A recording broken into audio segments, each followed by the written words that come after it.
Do it again. Let's count in again. Let's do that. 5. Okay,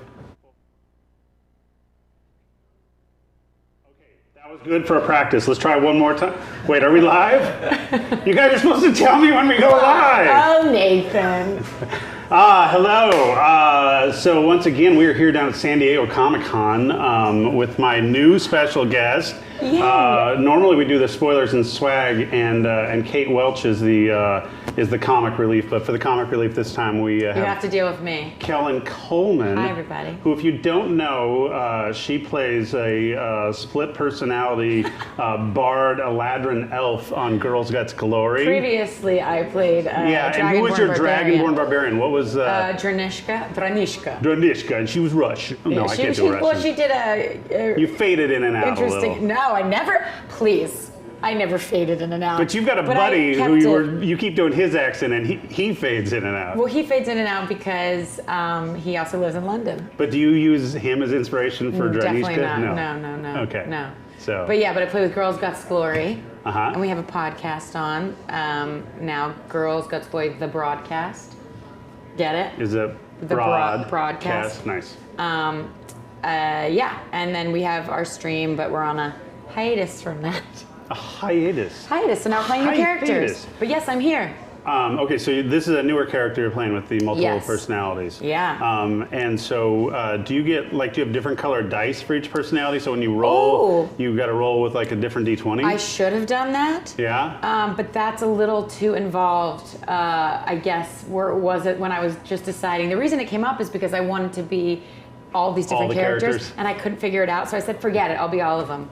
And I am. Oh my God. There's 5. Not that the rest of the Girls Guts Glory crew would dig this, but I think that we should do a podcast where you're all the characters at the table. We just have you bounce around as a thing, and we change over, and then you're rolling that one and doing that. That would be a nightmare. I mean, I bet you I can handle awesome. it, but I think it would be a nightmare. You'd have to wait at least 2 seconds for me to talk as other people. Yeah. I'd probably make myself And how can nuts. you argue with yourself, too? That'd be the best. I mean, people have done it before. Yeah. I'm sure. Yeah. All right. Well, so usually how this works, so you know right now we're streaming.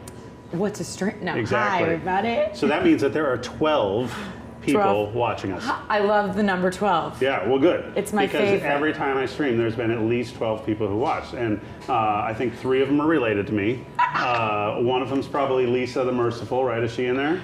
Yeah, so there's 4. Lisa the Merciful? Lisa the Merciful. So you know, love that. Well, you know, like reverse nicknames. You know, you like call a tall guy shorty. Or, big fat guy tiny or whatnot. Yeah. So she's a dungeon master. Yeah. And so they call her Lisa the Merciful. Because she's not. Oh, correct.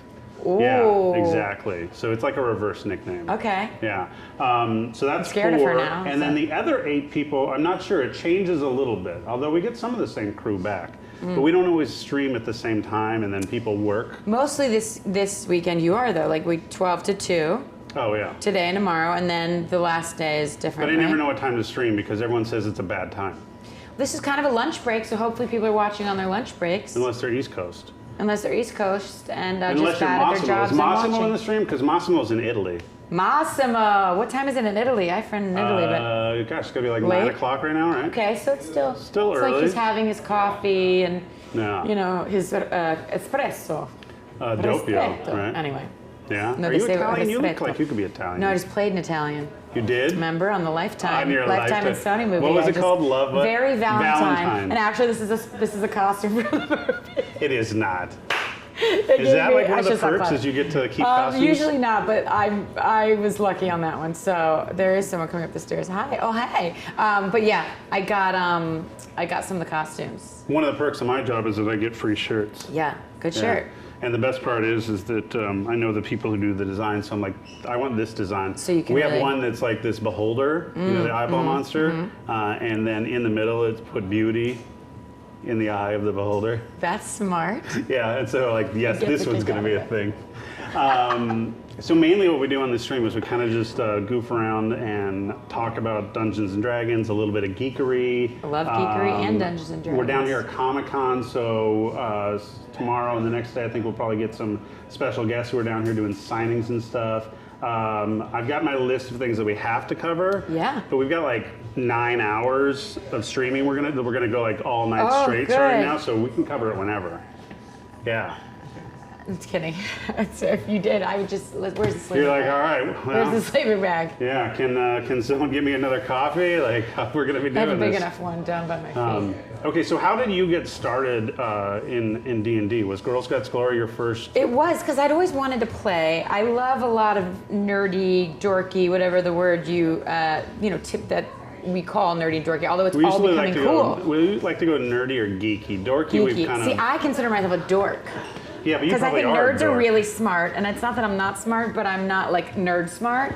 I guess a geek is like, he's trying to find the right position. It's the chairs. They're very deep set. They're very deep set, everyone. We'll give you a break. Now, I feel like dork is like happy-go-lucky goofball who likes nerdy things.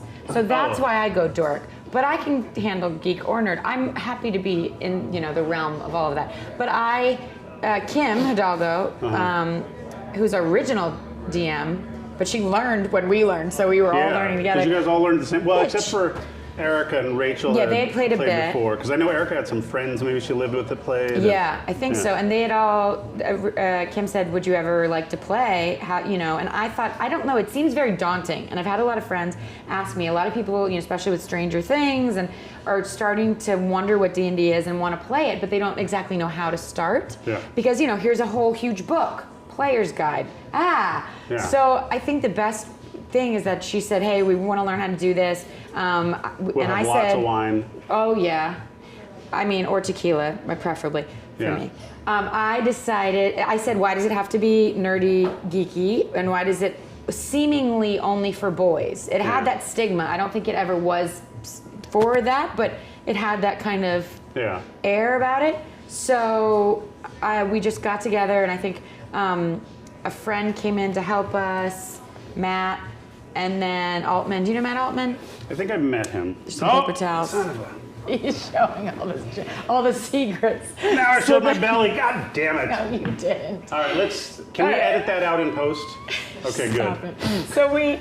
So we just started to play, and then we started to make a show, which I couldn't do at the time with streaming ourselves, or in a YouTube show, I think it was. I was in an actual, I was in a TV show that it would have been weird with contracts and stuff. Oh, was this Me, Myself? I don't think it was Me, Myself, and I think that was for when we started streaming. I had to make sure that they would, because they're very weird networks about what you're allowed to be on and what you're not. And I'm like, this is just a stream of people who like D&D. Yeah, it's friends playing D&D. Right, but they, I guess they're concerned with your brand. Now I've learned, don't ask for permission, do and ask for forgiveness later. Yeah, that's how you do it. I think that's what you do. So anyway, I got into it. I love it, and it's the best thing. If I would explain to someone who's never played before, it's like you get to role play and improv and just act. Would be characters or people you've always wanted to be, but you're magical, and it involves dice, and there's one person that's in charge of the game and kind of leads you through the journey. Yeah. I think the scary things in there for people is when you say role play, I think people are like... Sexual? Well, that may be, I kind of don't know what it is, right? Like, you hear role play in the bedroom, it's like, no, it's not that, you know what I mean? Like, I'm not going to whip you. Although some D&D that has happened. would. No, but right when you say role play, and so like. So what do you say? Make believe. I think kids say make believe. And I work for Hasbro, and so when they say you do, I work for Hasbro. Honey. You know why this is important? Why? Because when you have a 6-year-old daughter or a 12-year-old niece, you know what their favorite brands are? It doesn't matter. Hasbro owns them. Nerf, really? Play-Doh, My Little Pony. Yes. Well, we like Believe that. me, at the holidays, Uncle Nathan's a big hit. Uncle Nathan. I need an Uncle Nathan. But when they say role play, they mean when you put on those Marvel things, like you put on the Hulk gloves, or you put on, they call that's a role play category. So so there's these different versions, and obviously we invented role playing, so it's fine. Yeah. But I think people get a little scared. How do you explain it? Well, I say the same thing, but I still think people get nervous on it in terms of what does that mean? It's no, you just have to play your character. Maybe if you start using the word improv. I don't know. There needs to be another word for role play. If anyone has an idea, right in the explaining of it, right? Yeah. So, and then the other thing that scares them is the dice, because especially when you were younger or whatnot, you're like, what are those? Right. Right. And so then you're like, it's shapes, it's geometry. Is there math involved? Well, I still count on my fingers. So for anyone that's scared of that, I have to go like this. Well, almost every time you just tell the DM what you rolled. right? Yeah. It's a reading of the number, which Well, you have to add all your modifiers. Yeah, but the DMs are good at helping on that. But so yeah, Kelly Lynn D'Angelo, who's our DM, is so great at helping when need be. How was that change of situation? So, but that's one of the reasons why I love Girls Guts Glory and all of our different streams is because if people go in and they have this kind of like, hey, I want to play, but I kind of don't know what it is. How. They watch you guys and they're like, they're still just learning. Friends goofing off. And we're still learning, and we're still, we are all good at different things. Yeah. Like some would say I'm the comedic relief. Some would say that. Some would say that, Kelly is the storyteller. Kelly is she's great at creating a world and really visually. And what would we say Erica is? Erica is our resident fluffy cuteness, ball of light, but she's also like very knowledgeable about the game, as is Rachel and Kelly. Like they're the ones who know the most. So Rachel always seems to play things that heal things and help people. Like she's always about the. Rachel's our fighter. Rachel, she doesn't play a fighter, but Rachel is the. She wants to go in and kill people. She wants to get down, even when like we should, it's kind of like, oh, let's go this way. She's like, no, I'm gonna throw my longbow, longsword, whatever. She kind of like gets to the action. She's the action girl. Although in the last round, they're also sneaky. You were playing kind of the tank of the group, though, right? I mean, you were first in through the door. I was the Dragonborn Barbarian, and I didn't have any magical powers. So now I'm really struggling with learning how to use magical powers because I'm an elf now. And a bard as well. Bard, so you've got your. So yeah, it's for some because I didn't have any before. So did you take cutting words or? I have cutting words. Yeah. Yeah, so I have to do a bunch of that. Have you ever seen? Did you ever watch when we did the Force Grey ones with Brian Posehn? Mm-hmm. Oh, Brian, my friend is played Steve Agee. Played his love interest. Oh, his love on interest. Sarah Silverman. Oh, nice. Yeah. Steve Agee's a great guy. I wonder if he's in town this weekend. I'll find out. So Brian is an old school D&D player. He used to play in the way back, right?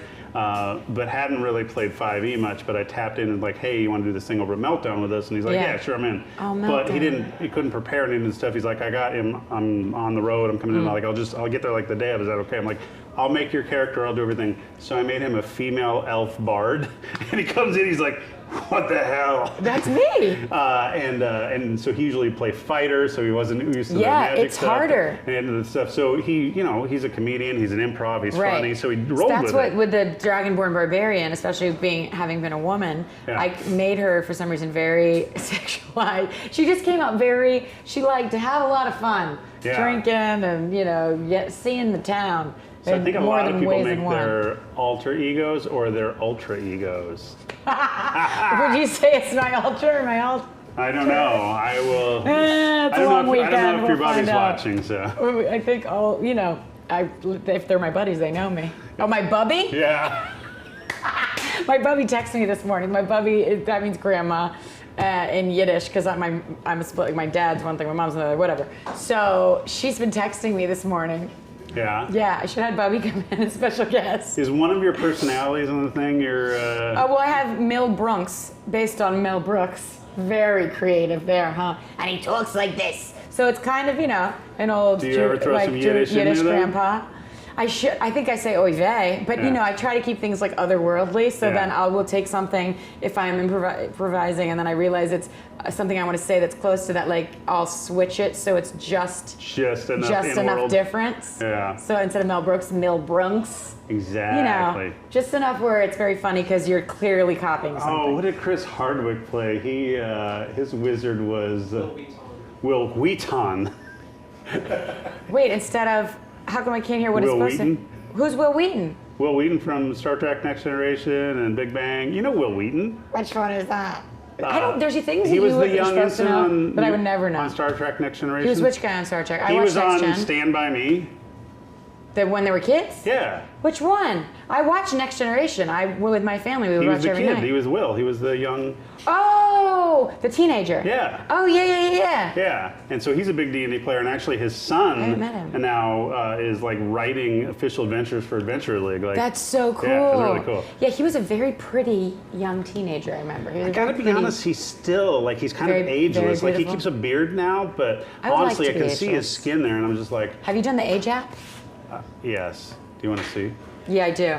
I looked like, I mean, Wait, was that Courtney Cox I picture looked so much like Courtney Cox, but with old Courtney Cox. more aging. Yeah, I don't want to show you though because you're going to Natural judge me. aging. No, I want. I think you're cute. Like an old grandpa? Can I show? Can we Oh, you did it! I don't think you can see that. Well, they're gonna see it anyway somehow. I think it's great. You look very. What country do you look like you're from? I have no England. idea. Yeah. What's your heritage? A little bit of everything. The most I have in me is Italian on my dad's side, but Yeah, I look like I do, but I but don't. only like a quarter. So my dad is half Irish, half Italian. His parents, his dad Albasoni was the first kid born in the U.S. So his two older brothers came on the boat with their mom. You know a from lot. Did you do your genealogy and stuff? Well, we went back and did a family reunion back in Italy like cool. a decade ago. Oh, wow. And so I got to meet like all the extended cousins and stuff like that and do the thing. And then on my grandma's side, they're like Ireland via, well, came from Scotland through Ireland. And like, so I live in Seattle. Yeah. So Washington. You like, do? Yeah. I know that. Well, I know, but I don't know if everyone knows. Oh, he lives in Seattle. But anyway, so the state of Washington, they were like the first settlers. Like my great-great-grandfather was like part of the people who wrote the Declaration to become a state. What? Yeah, because like my grandma's side is like that. Is that kind old of like school. saying you're a pilgrim? It'd be the equivalent on the East Coast of being a pilgrim. Yeah. Yeah, but I'm coming to Seattle soon. When? I don't know, but my friend wanted me to go next month. However, now I have to go out of town to do a movie. So, Yeah. but she's going back for her dad's wedding, and I said, well, I should go to Seattle and just hang out because I've never been Come there. by the office, roll That some would be D&D so with cool. us. Oh my God, what is your office like? Do you have D&D stuff everywhere like this? Yeah. Well, no, and magic. I'm Vanna now. And toys, Transformers, My Little Pony. Oh, so it's all geeks, the a lot of great. Star Wars stuff. We used to do the Star Wars role-playing games, Star Wars minifigs. So But now you can't because Disney? No, we could. We just didn't in terms of stuff. But we've got like a Boba Fett down in one of the things. We've got a great R2-D2. Amazing. We got Mitzi the Dragon up on the fourth floor. Mitzi, honey, it's Mitzi. Doesn't that sound like her name should be? She should talk like this, Mitzi the Dragon. Yeah, she's got a tattoo. What is this? That looks like dragon skin, but it's leather and it's a D&D bracelet. Ooh, you like that? Yeah, where'd you get it? Custom. It does look like dragon, like scale skin. I know it's not supposed to though, is it? No, that's what they did. Oh, never mind. Yeah. That's very good. Wow, then. we got way off topic. You Go know ahead. what? Let me do some of my things here in this stuff. So, Do it. my favorite thing about doing any of these live streams is I get to put whoever's sitting here on the spot. Oh, great. So, He didn't tell me any of this. I don't. That's the plan. Because if I tell you, you have a chance to say no, Okay. right? Because what you do is you ask for forgiveness later, not permission. Oh, bringing it back. Yeah. So, first thing that I wanted to say is that I think today, officially, is it official, Pelham? Is today the official kickoff of our Extra Life campaign? It is. Okay, so for those of you who don't know, you have never watched me on a live stream because I promise you we talk about this all the time. But today is the official kickoff of 2019 Extra Life. So Extra Life, do you Yeah. know this charity? No. So Extra Life is this great charity. I want to say it started probably maybe about 10 years ago or so, and it's basically trying to help sick kids through games. So they get all these I game love companies that. and gamers and everything to come together, and they're part of the money all goes to the Children's Miracle Network, which has about 25 children hospitals. So it doesn't have to be Okay. an official children's hospital. It can be, I think it's the Winnie Palmer down in Florida that focuses on kids, but it's just the hospital whose charter is to help sick Right. kids. And so I personally live like about a half mile from Seattle Children's Hospital, and it's amazing. Like if you've ever taken your kid in there, you're like, these people are the best people on the planet. And you see all these cancer kids and these sick kids, and there's a Ronald McDonald House nearby, so the families are staying because they're usually in there for like a long time and stuff. Yeah. So it's one of these charities that really speaks to me. And so we started doing a thing for Extra Life a long time ago, maybe 5 or 6 years ago now, where D&D and Magic actually play games. We get all of our people in there streaming games. We have a game day like first week of November thing where it's like 24 hours of gaming. It's so fun. And then But you do it at one location and invite. but we'll let people like do remote ones and like stream in, or Oh, people cool. can just do their own local games. But then a lot of people go up there and have like what do you call those? Not donations, but what do you get for the donations on your donations page? What do you get? What do you call the? Oh, like when you see the bar?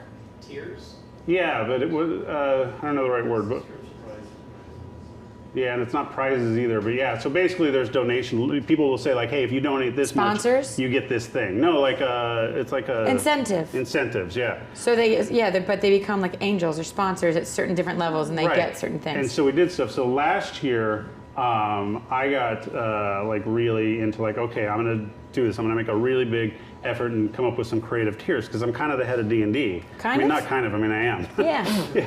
So I'm like, how can I wield this power? Like, how can I make people do things for the kids? Mm-hmm. And so one of the ones is we do a digital magazine. It's called Dragon Plus and everything. And so I'm like, hey, Bart, you have a new boss for this episode. Whoever donates $2,000 gets to be the editor-in-chief on the August issue of whatever. So, like, they're the boss.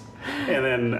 and you didn't even know, so it was just someone who gave $2,000, they get to edit the magazine. Okay. And they're doing it right now, actually. They're having a ton of fun. Cool. And Bart's saying they're great. And like they totally, you know, I mean, because people are giving money to charity, you know, generally like in the spirit of it. And then it's D&D, so you know that we have the same fandom and stuff like that. So everyone's great in doing it. We had one guy, I don't know if I'm supposed to say his name because I think he went in anonymous, but he donated at my $5,000 tier, which was like to get a game with Matthew Lillard, and we were going to like come to his house with a box set. Does Matthew Lillard play with Joe? No. Oh. I don't know. I thought Only he was on stage. in a game. They've played on stage. They don't play in their home games. But he had a box. Beetle and Grimm had their box coming out, so I'm like, okay, you can get like the first box off the line, and Matthew will like deliver it and play with you. And like, Matthew, by the way, I just signed you up for this thing. And he's like, okay, cool, it's for the kids. That's so nice. So, my you're question, gonna ask me? yes. Does anyone care? But yeah, I'll do it. So, first of all, let's start off with this. Extra Life, like I said, Extra Life is a great charter where it's play games, it helps the kids. Dungeons & Dragons has a page up there. If we can flash up the URL so people can go to that page, because there's basically like 3 or 4 different ways to get involved in here. First of all, you want to make it super easy. You can just buy some merch. We've got great shirts every year.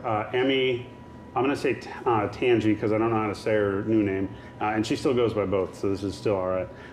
Emmy Tangi designs them every year, and she's our one of our art directors who is just the most creative and wonderful person on the planet. So she creates these designs. So we've got those shirts. So you can just buy a shirt, and it's basically like maybe like $5 or $10 more than you'd normally pay for a shirt, but it's helping the kids. So all the proceeds go to the kids. So that's number one, buy a shirt. 2, you can play in a game. So everyone has their pages. Everyone will set up donation pages on there. And so you can play in games with them, sign up to be in a local game, or you can go onto their pages and see what rewards. That's what I'm talking about, donation rewards. That's what they call them. So you can go and see what donation rewards they have. Or wait, it took you that long to figure out the word rewards. Rewards. You guys didn't help? Where were you on that? What did we say? We said lots of things. Incentives. Yeah. Sponsor. Prizes. Prizes. Yeah, but it's not go prize. on. So you can. Rewards. So you can go and donate through someone's page. Or you can start your own page, and you can be like a team captain, if you will. So you could get together your Girl Scouts Glory, and you That's guys a great idea. could have a whole thing. Or we could figure out, and somehow you could be a reward tier. Love to be aren't I a reward already? Exactly. I would love to be a reward. What could we do though? What? I don't know. I just was for a charity for leukemia. I didn't know it went live, so it was Leukemia Lymphoma Society, and I had no idea that they had put it up. And I offered, what is it? Like a night of bowling and first round of drinks on me. And I'm going to bring friends at what's that like really? Lucky Strikes What's that or whatever? Really bougie Highland Park bowling? Oh, fancy! I've never been, so I was like, let's do it there because I like experiences, right? Yeah. So as long as it's but the people. But have I to wish be LA I know, based. but they're not. The guy's from Texas. But he's going to fly in. He's flying in, yeah. But I didn't know it went live. I mean, they got some good money, but I didn't know that it went live, so I didn't advertise it at all to try to get more money. But I helped the guy who asked me to do it, or it's actually his wife. I think he won an award because he had so many donations. So he got a lot of rewards. So I was not the big donation winner. You didn't win? Thing last year. A guy in our community who so basically he has his own page, Greg Marks. He's currently leading this year already. He's off to an early start. I have to give a big shout out to him because he raised a ton of money. And not only a ton of money, but he got a ton of people involved, right? Wow. So the difference is I put a bunch of high ticket items on there and got some really good participation, but he got like hundreds of people like at lower tiers and whatnot. So he was beating the pavement doing. So maybe that's the key next year. Well, but in general, I just think that it's great that he's been such a good contributor, but I'm going to try and beat him this year using my power. Yeah. So maybe what we can do... Your special power? My special power. Yeah. Maybe what we can do is figure out a cool come prize. play with Girls Guts Glory. That would be fun. Yeah. I mean, how could you turn up? How many are we? We're Alice, Kim, Erica, Rachel. Well, maybe we just get a handful of you come in. Maybe we get like you and Erica Allie and Kelly. I mean, 6 women who like to play D&D. And I've played- and usually in costume. And I've played in those games before, and they're super fun. The first time we played, you brought it up earlier. When you had laryngitis. I was on vocal arrest. Yeah. So I somehow came into play. This is like the 'Cause we were first time still I met learning. you, right? Well, we were still learning, so I had to come because I needed to learn before we actually Oh yeah, played because you in front guys of are people. getting ready for like the big show. So I was like, Yeah. And so I'm like, oh, you want to hit it with your axe? Cool. yeah. No, but you messed with me more than that. Yeah. Because it's Why D&D. not? Yeah. So let's figure something out on that. Although Sure. the other thing that I think would be fun, I don't know if you've ever had anyone hit you up on this, but people do as many different voices as you. I think it'd be fun to like have you do people's voice. What do you mean, do people's voices? Like the people's voicemail, like record the message. Yeah. Hi, I can't Hello, come. everybody. Yeah, I love voices. Yeah. It's really fun. So I don't know. We'll figure something out. I once got Cliff Clavin. Yeah. What's his? I can't think of his name. Cliff Ratzenberger? Not Cliff Ratzenberger. John Ratzenberger. John Ratzenberger. I once got him to leave a voicemail, which would have been way cooler, as Hammy from Toy Story for my nephew to tell him to stop sucking his pacifier. Brilliant. Because I couldn't get him to stop. And then he did, to give the pacifier to the other babies that needed it. Yeah. Oh, My brother lost it, so thanks, Josh Coleman, if you're watching, for losing that. So you met my daughter. Yes. So last year. She watches, or used to, I guess it's off the air now, Sophia the First. Oh, cute. And so do you know who the king is on Sophia the First? No. Travis from Critical Role. So last year when we did the stream. Did she freak out? Last year when we did the stream, I got him to record a message as King Roland. Hello, this is King Roland from Enchantia, right? And happy birthday, you are an honorary prince. And she was just like, yeah, so I would love to be able to one day have a character cool enough that people would want. that. Sure. Yeah. Okay, so first and foremost, that's starting today. So if you haven't already thought about starting page, but you want to check it out, we can give you some tips on there. Definitely buy the merch because it's super cute. And then super cute. Super cute. Never thought I'd hear I'll him show say you the that. design. It's super cute. I would love to see it. We do cute stuff too. Dungeons and Dragons isn't all just like hard edge boy stuff. And I think it's getting cuter too. I think it's getting cuter. Yeah. And then watch the streams that are for that. We'll announce when the final day will be, but it's around November something is the official day where we'll do like 24 hours of streaming. We like to get our friends in there and stuff. And then I will update my page soon, and somewhere in the high tiers will be some kind of game with you and the girls. All right, cool. Okay. Last year, you know what else I did, and I totally under-tiered it. I think if you donated $1,000 or more, I gave you 2 VIP tickets to the stream. Whoa. Yeah, and so everyone who came to the stream, I think, got their money's worth plus some out of that one. So this year, I feel bad hosing them because I feel like they're like early adopters and they should get rewarded that they would like jumped in not knowing what the stream was going to be and just gave me all the money. And so they all came. And one guy, Evan, came from New Zealand. Yeah, I mean, but he flew himself. He flew himself, but he had all of his friends there. But that's commitment. Yeah, so he was awesome. He did a great video on the show too. But so this year, I think I'm gonna have to do that again because that was, that was pretty popular. That is really cool. What else did I let people do? Oh, I had one where I let them be the co-host with me on one of these. That's cool. Yeah, and so and that's spoilers and swag. So I also let them spoil things, like let them show new merch and stuff that hadn't come out yet. And you're doing that today, aren't you? Or no? I don't know. No, I think we're doing that on Saturday. Oh, okay. Yeah, Saturday. Saturday, big reveal. New stuff. I know, all you people in the thing are like, wait, give us some spoilers. We're going to do it on Saturday. I wanted to see what people were saying about you, but not me, but just you. Yeah. And I can't get on, so. Oh, no, really? They'll just have to call out when someone says something. Oh. Any questions? Where's Kelen? Yeah. Wait, hang on, though. Go ahead. I told you that we're getting cute, right? Yeah, we're getting cute. Well, we've done it before, though. Have you ever seen this? This is our This was a HasCon exclusive a couple years ago. Wait, are those My Little Ponies? My Little Pony dice. Shut the front door. Yeah. Dungeons & Dragons My Little Ponies? Yeah. Hold on. And you know who else would love these would be Kelly, right? Because didn't she write for some episodes? Okay, they have glitter on them. Super, can you see? Hold on. You're in. Oh, I'm in. I love this. Do I get to keep these? Those are for you. Thank See? you. That's super cute, right? They're so cute. They're different colors too. The D20's a little Wow. Yeah. Wow, it's like a purpley pink with like effervescent, right? Like it's so effervescent. A greenish, bluish, goldish glitter. I you know love what these. my daughter would That's do if I very gave cool. her these? What? Freak out? Or Put them in the bathtub and think they were bath bombs. She loves bath bombs now. She's all about bath bombs. How old is she? She likes 6. 6-year-old who likes bath bombs. Oh, they've made them like all the rage These are now. awesome. No, she got the My That's Little Pony so dice cute. first. Because Hasbro owns My Little Ponies. Yeah. See? I know. This is a great. Yeah. My Little Pony, by the way, is kind of a big brand. Look at how cute that is. Yeah. I want lots of little girls to be. Friendship and magic. It says that. Oh, it's how we roll.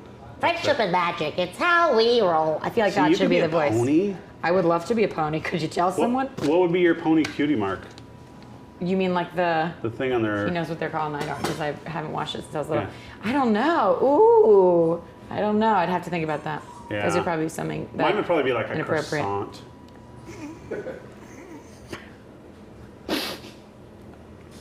You were not expecting that. No, a croissant. Have you played with my baker? No? I think you did. I don't think you noticed, but when we were playing, my character that I play with is a pastry chef. Definitely not. Yeah. What was the name? Ganache. Ask Kelly. Kelly knows. Ganache. Ganache. So you can just make yourself your own job? I've never done that. I've never given myself a job. We're always on the run from something. Well, here's the deal, though. I'm technically a rogue assassin. Oh. But I don't know who's going to go out and be like, hey, my name's Ganache. I'm a rogue assassin. So I tell made people I'm him- a pastry chef. Ah, but 'Cause that can feels- he actually cook? Well, Bake, rather. He can because he has to, still make a living. So he does work in kitchens kind of up and down the Sword Coast. He forged a document that basically he was like employee of the month in Lord Neverember's kitchen. He was like a sous chef, but he got like the employee of the month. What a backstory. I'm very. You got to have the backstory. I mean, come on. Right? I usually create them, but they're too involved. Maybe. I think you need them more involved because they didn't understand Yeah. why you would do this stuff. Yeah, well, I do have very involved, backstories, but I feel like we don't get to talk about them because there's so many of us. There's so many girls. Yeah, but I think that's okay because I think the better the backstory, then the more... Then the more convincing you are. If you know who you are, then everyone else will feel it. Now, when you've done shows and everything, like how deep do mean TV backstories... shows? Yeah, how deep do backstories go on that I stuff? think it's the same. You just, you get information about your character through the dialogue, and then through that you make choices, and through those choices kind of creates whatever you're not given, it kind of fills in the blanks. But some people, when you're learning, when you're in acting school, you're making notes, you're writing it down, you're creating your backstory and your relationship, you look at your relationships and your objectives and your scene objectives, all of that. But then as you get more experience and have done more work, it just kind of naturally happens. Really? I think, unless it's something that's really outside yourself and you need to do a lot of research. Now, you might not know this number, but you've done quite a bit of work. I guess in so, shows. yeah. How many things have you been on? I don't know. Roughly. I think last time I checked IMDb, which I think 1 or 2 of those might be something I wish were not on IMDb, because it was like some friend was like, yeah, we'll make this real and we'll put it on IMDb. I think like 40 to 50, I could be over by now. Yeah. Things Well, that are IMDb So eligible. when Kim mentioned you in the group, because when I first met Kim and Erica, you were shooting something and you weren't playing in that first round. And then she I had said, started, I would played with them, but then I couldn't do the filming thing. Yeah, and so she said, well, we have one more girl in the group, but she was filming when we shot that one. Yeah. So when we start with the D&D channel and she's going to be in it, she's an original thing in the group and whatnot. She goes, and you might know her, Kelen Coleman. I'm like, no, I don't know. And she goes, oh, she's been in some stuff. And so I looked you up and I'm like, oh my God, I love her. Yay. Because you were in Newsroom and you were Allison Pill's roommate, right? Lisa Lambert. That was my name. That was your name, was Lisa Lambert. Lisa Lambert. Yeah, and didn't they try to set you up with what's his name, who was in love with Jim, Allison Pill? John Gallagher Jr., great actor. Yeah. By the way, his show just got canceled and I'm very sad. What was his show? He was on a show? Life in Pieces. No, different guy. So that's Thomas Sadowski, who is also... He was also on the show, I love wasn't he? He, he was Don. He was Allison Pill, Maggie's boyfriend. and he's actually the one that invited me to the New Year's Eve party to set me up with Jim, John Gallagher Jr. That's right. And Maggie and but Jim which one just had a secret, like unspoken love for each other. But, right. Yeah. So Tommy Sadowski, who played Don, was the one who had a crush on you. No. Who He's had a the crush one on you who's who was on Life in supposed to have a Pieces. crush on the other one? The one that was John Gallagher Jr. who played Jim. Okay. I'm getting very confused because also in The Office I played someone and there was Jim. Anyway. Oh my God. So and many. then if you've never seen her stuff in The Office, you should, because I'm pretty sure you're the one that got away. I mean, you were the only one that Dwight Schrute actually really regrets not getting together. Oh yeah. I haven't finished. This is inside scoops, like kind of not great. It might be sacrilege, but I haven't finished The Office. Really? Or The I Newsroom. finished it twice. Or a bunch of things I've been on, because I get really, like, once I'm in the world, it kind of ruins the world for me, because then you see the people as them and not the characters. But you were in The Office, how many episodes? 3? 4. 4. Yeah, but it was a pretty memorable thing because it was and you were friends, the like, wedding. You were like BFFs with Pam. I was supposed to be college roommates and best friends with her, although I was way younger than the part was supposed to be. But they were like, forget it. And then I you did seem pretty hook young up for with Dwight. Yeah. And become his love but you interest. were like so in super love memorable. with him. You were just like drawn to him. Yeah. Yeah. That's what it said to do, and I did that. Yeah. No, he's a great guy. I love that show. Did you know he's a big D&D player? No, Rain. I haven't seen Rain in a and bit. he also lives up in Seattle, I think. I thought he lives in LA. Or maybe he moved. I don't know what he's up to, but he's such a great actor. Just say everyone lives in Seattle and they all play D&D, because it's true. Yeah. Actually, that's kind of the new trend, though, is that everyone plays D&D. Have you noticed? I think that because of the mainstream TV shows and things are putting it into the atmosphere, and now it's becoming like resurging of things. A lot of retro things are coming back. Like but you must know at least like 10 friends who play D&D now. I know way more than that. Yeah, right. Way more. Around LA, I mean, you cannot. And I didn't know. And I'm trying to get a game together with a bunch of people. Especially writers and directors. A lot of TV writers. I think some of them are going to come by. I wish they would come by and talk to us on the thing. But a lot of TV writers. Who's your friend Humphrey? Humphrey, but what is Humphrey? See, they wouldn't know Humphrey. He is a writer. See, but he's in a game with like practically all writers. Middleditch. Why did I say Middleton? I know who he is. Kate Middleton. He's in a game with Kate Middleton? Yes! Oh my God! Scoop. Inside scoop. The Brits play D&D. That would be amazing. That would be cool. If Can you imagine? If I could get the Queen to play D&D, then or like I would Harry be done. and William just sitting there and being like, I've taken a sword. You're like, come on. Oh, I gotta get a better British accent. Yours is good. Wow. Have you done British accents on any roles? They tend not to ask Americans to do that. Why can Americans not do British accents well, but Brits can do American perfect? I think because Hollywood was Hollywood, right? So people had to learn to come here to adapt to be in mainstream things. Yeah. And because we're starting to, right, with like Fleabag and things like that, get outside of American culture, especially with Netflix and Hulu, where it's available. We can watch all these British shows. But mostly America has always watched English-speaking American things for a long time, until recent-ish, last bunch of years.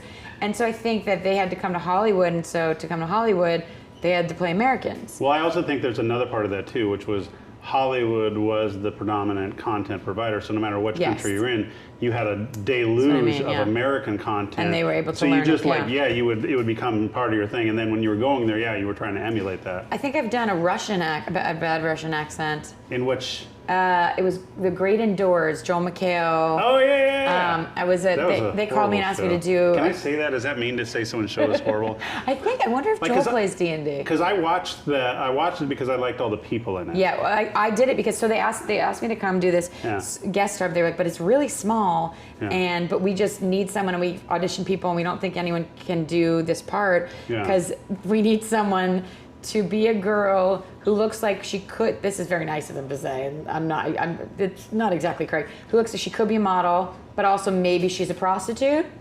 Ooh. Part of that is true of me. No, I'm just kidding. And also is a Russian accent, and also can be funny. And they couldn't find someone, and they were like, "Can you do a Russian accent?" Look, you got 3 out of 4. So I just sent the casting director a thing. I was like, It's just me doing a Russian accent. I'm whatever. And I did it. I sat in there like, Did you have a backstory? Did you know where you were from in Russia? Oh, please. It was for a sitcom. No, I shouldn't. I'm just kidding. I love sitcoms. I do a lot of them. I've done like 10 of them or something like that. No, but I don't think I actually did an in-depth back. But I was in this. My love interest in that was my friend Chris Mintz-Plasse, who I haven't seen in a hot minute. I bet you he's played D&D before. And who was he? He was McLovin. Oh yeah, he was like the social media manager for the company or something. I don't know what he did. Yeah. But the thing is that he brings me to a party and everyone's like, "Excuse me?" Yeah. And they think and they you're don't know. Like a foot taller than him. Yeah, and they put me in heels too, so I was really tall. I think I'm like his height in real life, but then they put me in heels. No way. I think so. No. Maybe he might be like 5'8", 5'9". I'm 5'9.5". 5'10". So girls in acting, you guys go down on the height? Yeah, I think my thing says I'm 5'9", which no one changed it. I'm 5'9". 5'9". But the age thing, But so I mean, besides and the men go prostitute stuff, taller. I mean, like you're legit, like model pretty, and you've done that's modeling. Sweet. That's okay. Did you start modeling? When I was a teenager? Yeah. Yeah, because I was a stick. I didn't go through puberty for a while. I've seen some old swimsuit. Yes, you have. On my social media, I follow her because her throwbacks tend to be good. My throwbacks are like me in the most awkward outfits you've ever seen. Yeah. Modeling. Yeah, I was very, very tall and thin, and I was an actor and singer. Did all of that my whole life, but. Someone said, "Oh, you can make money doing this." And I'm like, "Oh, great!" So I signed with the agent, started doing that, and then thinking, "Oh, that could open doors," and it actually did. I was in like New York with my mom, going to open calls for modeling, and they all kept going, "You're too commercial looking. You're too commercial looking." I guess that means you don't do runway. What I don't know, and because I wasn't like, "Hello, I was more like. Yeah. This, like a Disney character. Some people call me very runway. You're very svelte. You're very svelte. Svelte is usually the word that goes with me. You're like ugly pretty. Yeah. You know those girls? No, the alien pretty. How they look like aliens. That's what I meant. You're very pretty. You know the girls who look like aliens, but then they're actually pretty, and it's very awkward because they have these big wide set eyes and he's nodding. He knows. He knows. Behind camera. So I lived in New York for a couple of years, but that brought me in. By the way, They were like, "Yeah, you're not right, but do you sing and act by any chance?" I'm like, "Both." And they're like, "Sing this." I'm like, "Okay, do this." Okay. And then they signed me, so that's how I started. I sang just like that. So I lived in New York for a couple of years, and I worked at Rockstar. And Rockstar is a really weird Rockstar? Rockstar Games. Okay. They do Grand Theft Auto. You've heard of that? Yeah. My brother's a huge video. So they do. They've just got a weird culture in general. And so we had an Earl who worked with me, like a legit Earl from England. Whatnot, and so Lionel Tolamesh, the whatever. Lionel Tolamesh. And so he pretty much only dated like runway models. Wow. And stuff. And so here's my challenge. Did he look like he should be dating runway models, or he just was an Earl, so he could date? No. He was. He looked exactly like he should be dating runway. Okay. He was hot. Super stylish, hot in that kind of debonair, rugged Earl way, rugged Earl way. Of course, that rugged Earl way we all know about. I've realized I'm very gesticulatory. Gesticulatory, is that a word? I gesticulate a lot, but gesticulatory, we could look it up, I'm sure. Gesticulatory? But I do. But he looked like an Earl.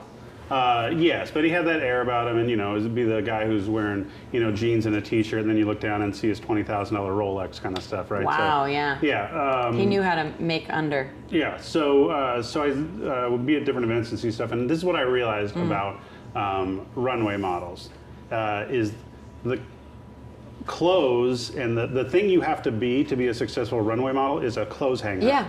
So they want you to show off the clothes. They don't want you to pop. They want you to make the clothes to pop. And so it's a very interesting one because it's like, what a unique world where it's like, I need you to be a certain look and a certain thing. You need to be so pretty, but also don't overpower the clothes. But also but I don't want people to notice you as much as the clothes. But if you look at all of them, maybe not the ones that work like just doing that, but the ones that become superstars are really pretty. Yeah. Or supermodels, rather. Yes, except for my general feeling is that I would prefer, how they say the camera adds like 10 pounds or whatnot? Does. Yeah, so the problem is then they want you to be like 10 under, so I'm like, no, I know my body type, and I also know that I like curves. You like curves. Yeah. See, I tended to be, although I am, I'm regular. Yes, except tall. So it stretches maybe. Yeah. It's like a female Gumby. Yeah, Maybe that's my next part I should do. If I was the same weight, Fumby, female Gumby. if I was the same weight but taller, then I'd be more like clothes hangery. Yeah, it's not your fault. It's your height's fault. It's my height's fault. Yeah. Go on. What are we talking about? I have no idea. Oh, no, we talked about Extra Life. Did you actually see where there's any? Okay, so Extra Life. Yes. Okay, so did we get that? Are we done on that one, Pelham? Do people know about it? Did we flash the URL? Did people buy any shirts? Let's see. If someone bought a shirt right now, then we know our job is done here. We need- I will update my page soon. I promise you this. I will put cool stuff up there. Are you talking about Instagram page? No, it's like your donation page. Your in Extra donation Life. page. Yeah, yeah. So how do they find out? What's that? There's the URL they're going to like put they're on the putting it screen on. there. Okay, yeah, never mind. In terms of the stuff. Because He's it's got like it the covered. extra backslash with the things and the stuff and the hash. And Okay, a lot of Yeah. symbols. A lot of symbols, yeah, a lot of secret stuff. Did anyone buy a shirt? No shirts yet, no. Please, someone, for the love Someone of God, buy a shirt. Buy a shirt Here's the deal. and First person to prove that they buy a shirt, I will send them a signed copy of the new Baldur's Gate when it comes out. come on, Yeah, that's right. Camera Come guys, on. production crew, it doesn't matter. sign copy Yeah. of something that I don't know what it is. The Baldur's Gate that's sent into Avernus. Listen, I just like to play and I need to get more knowledge on all the things because there's so many things here. There's books, there's crossovers, there's things with Stranger Things and Rick and Morty, and there's a lot of stuff that I don't know about. I just really enjoy playing the game. Wait, do you know Rick and Morty? Do you watch Rick and Morty? Is the guy here? Because no, Dan Harmon and Justin Roiland? I don't, but I should because all of my friends are obsessed with And it. it kind of feels like your humor. It does? Yeah. Shoot. I have played the 4D game on the Oculus. Oh, you did? Rift. Yeah, my friend Dave, we call him Yarvo. He had it at his house, and I played that thing. But you've done animations before too, right? I've been on BoJack Horseman the most out of all of them. I've done Family Guy, American Dad, like little parts, and then what was that? I did a DreamWorks pilot with Zach Levi and my friend Parvesh and. See, but I feel like you could do a Rick and Morty. Now, I'd say that I need to watch it. the smart humor and the kind of writing and whatnot Yeah, is pretty dry similar humor. to American Dad and Family Guy. I mean, maybe even they're a little smarter in Rick and Morty, but also maybe a little more crass, if that's possible. Sure. Yeah. I think what it is that I grew up even not watching cartoons. Like, yeah, I'd see Disney movies, but I grew up liking the things with people in like furry, the furries, not like furries, but like people in the Mickey Mouse outfits, like in the actual outfits. Yeah, like I watched Zoobly Zoo, and that was Like, if you real watched people furries in when like you were dressed young, up. then it was a So whole basically, different- I was into cosplay when I was younger. All right, someone bought one. Who was it? Who bought one? We got two. Two.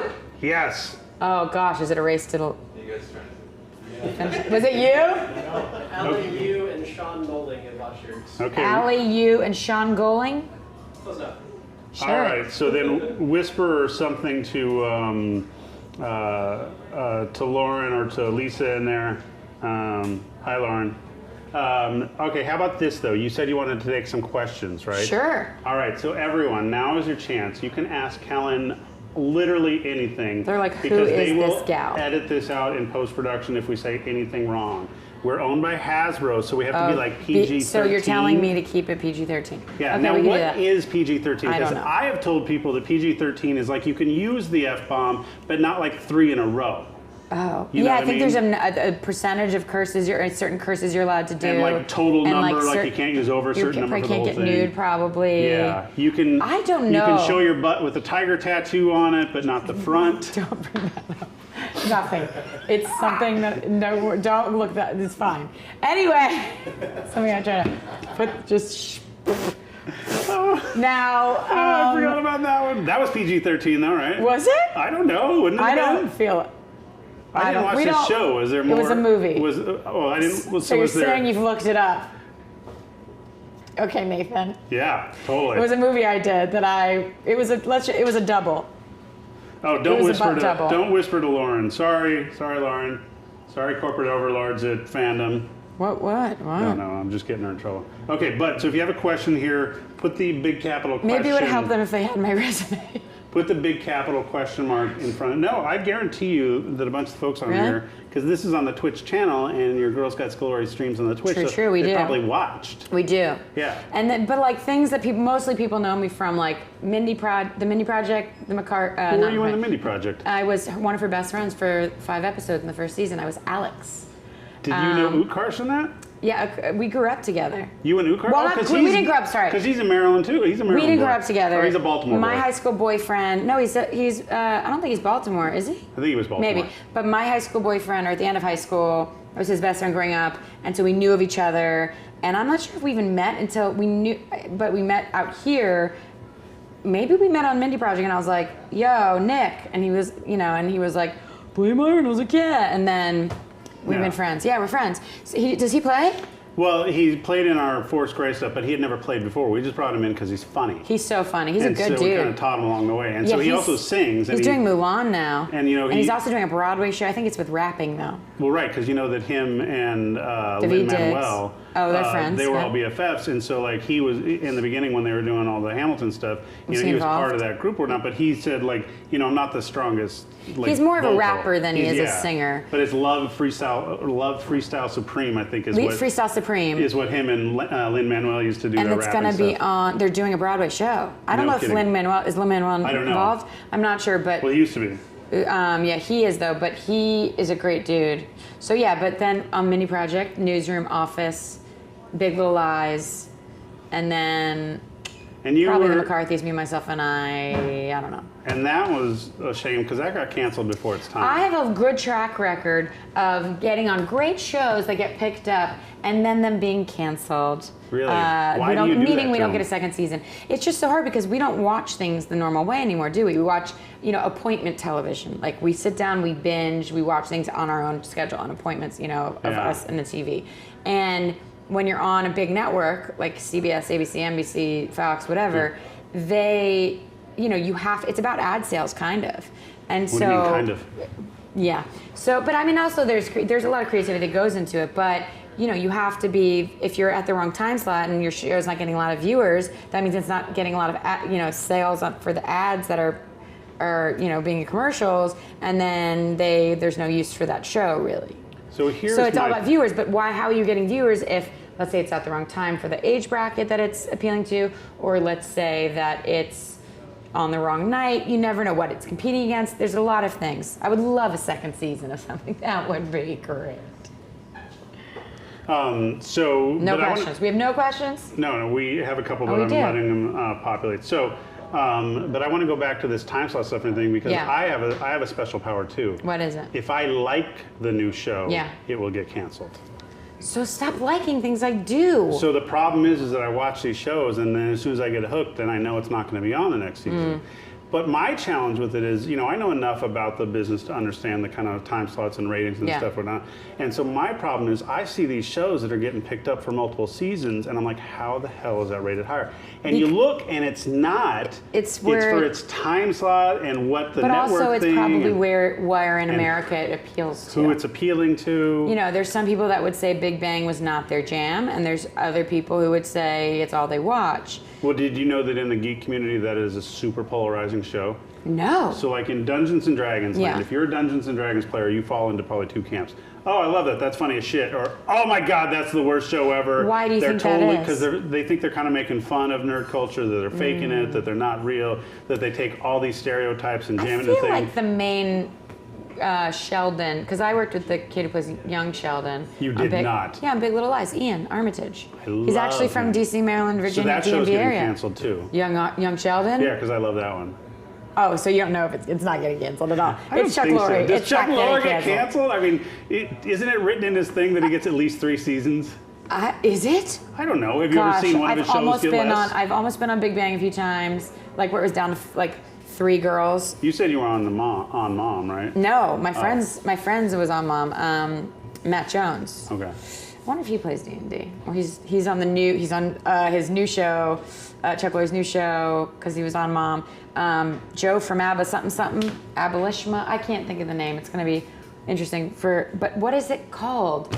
From the guy from Mike and Molly is the main guy, and Matt plays his brother. Okay. Matt Jones is Badger from what is that? Breaking Bad. Yeah, he kind of talks like this. Oh, nice. It's really funny. Yeah.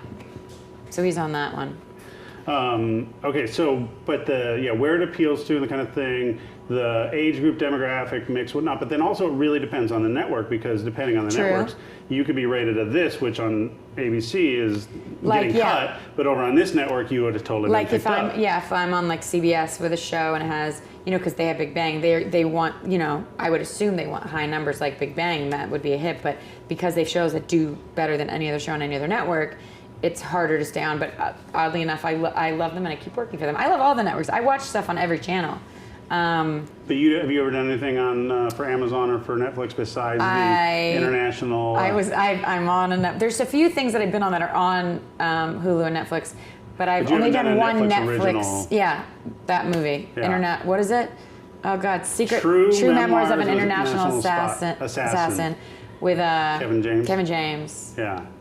He'd be fun to play D&D with because he's so nice. He's very lovely, man. And you were an agent in that, a literary agent. I was his lit agent. But like a next-gen literary agent where you were like an internet. He's like, when's it getting published? You're like, right now. Like, I just published it. Yeah. So thanks for remembering some of my lines. So did you... Cindy, how many times did you watch that movie? You pull any... I was very funny. Did you pull any inspiration from your agents?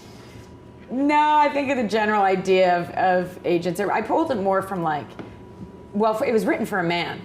Oh, it was. And and they didn't change it after I got the part, and it still read like a man. So I made, and they said they wanted, a certain thing with she was wearing a different, like crazy outfit every time, and they wanted her. At first, they wanted my hair to be like red streaked, but I was starting to look like I was a joke. Well, because they wanted you to be like a little bit what I'd call kind of Seattle alt, like coffee shop, like because you always your office. Well, you're always I ended up being shop. that sort of. But they wanted first the it was like I was in a spacesuit, like looking like a like a spandex silver thing. They were making me look like far out, and I was like, what this did they do? is They not. just raided your closet and said, what do you? Right. They all of my spandex came into play. No, they. I don't know. We ended up in a better place, a more realistic character, but I was still out there. But yeah, I think I just pulled from like a lot of New York girls that I know that happen to be, in agents or ad agencies or stuff like that. So if you've never seen the show, you should definitely at least watch Kelen's part, because my favorite shtick, and I don't know who the writer was on this, but I love this part of the writer on that one. The movie. One, is that every time at Starbucks, she goes with a different name. Oh, you really have seen this movie. Yeah, I go with a different name every time. So here's the deal. So I've got this that's me. Yeah. Yeah, but like one of them was like, like Chun-Li. Like it was just like, going with random whatever.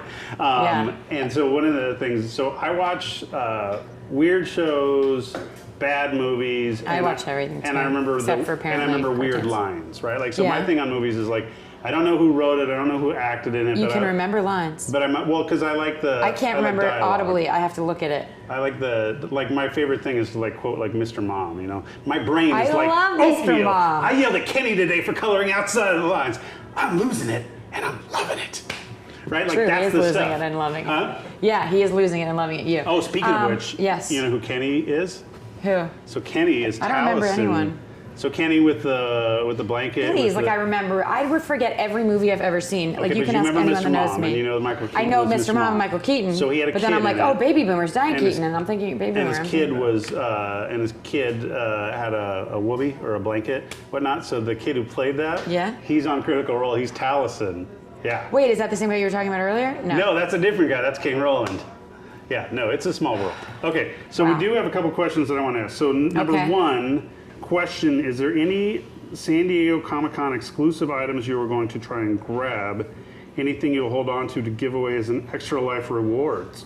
Ooh. They're asking me or just everyone? I think us in general. That's in general. But here's the deal on this. Yeah. What they're kind of asking is really like getting kind of cool swag and stuff here, which you've got the best pull because she gets invited to all the things. I don't think they give out swag at those things. Lots of times This is my second time ever. This is your second Comic-Con. Last year was your first and I've only been because of D&D. I've always said I wouldn't go, because I don't tend to be on, for some reason, this is going to change, sci-fi stuff or fantasy stuff. Or they don't call it sci-fi anymore, they call it fantasy. No, sci-fi and fantasy are different. And then, or like teen, like Riverdale, things like that. I haven't tended to be on that yet. I'm still, make me an Amazon in Wonder Woman. Just saying, make me She-Hulk. Fine. Oh, you'd be guest good star Amazon. on Arrow. I know like 8 people on it. Are you trained with the bow and arrow? Let's say yes, and then apologize later. Do you have anything on your CV that you're not that isn't 100% true that you kind of maybe I think plussed up a little? I don't even my CV. What do you call it? Resume. CVs are like in England. Oh. Yeah. Maybe CVs are. Am I right on this? I have a CV. Okay. I don't actually. What is it? A curriculum vitae? What is it? I think we call it resume. What is it? Curriculum vitae. Vita, not vital. I think. I don't know. I just remember that one time I went because I'm not really in control of my own resume anymore, and I think that at one point I saw it and I went, "What does it say on there?"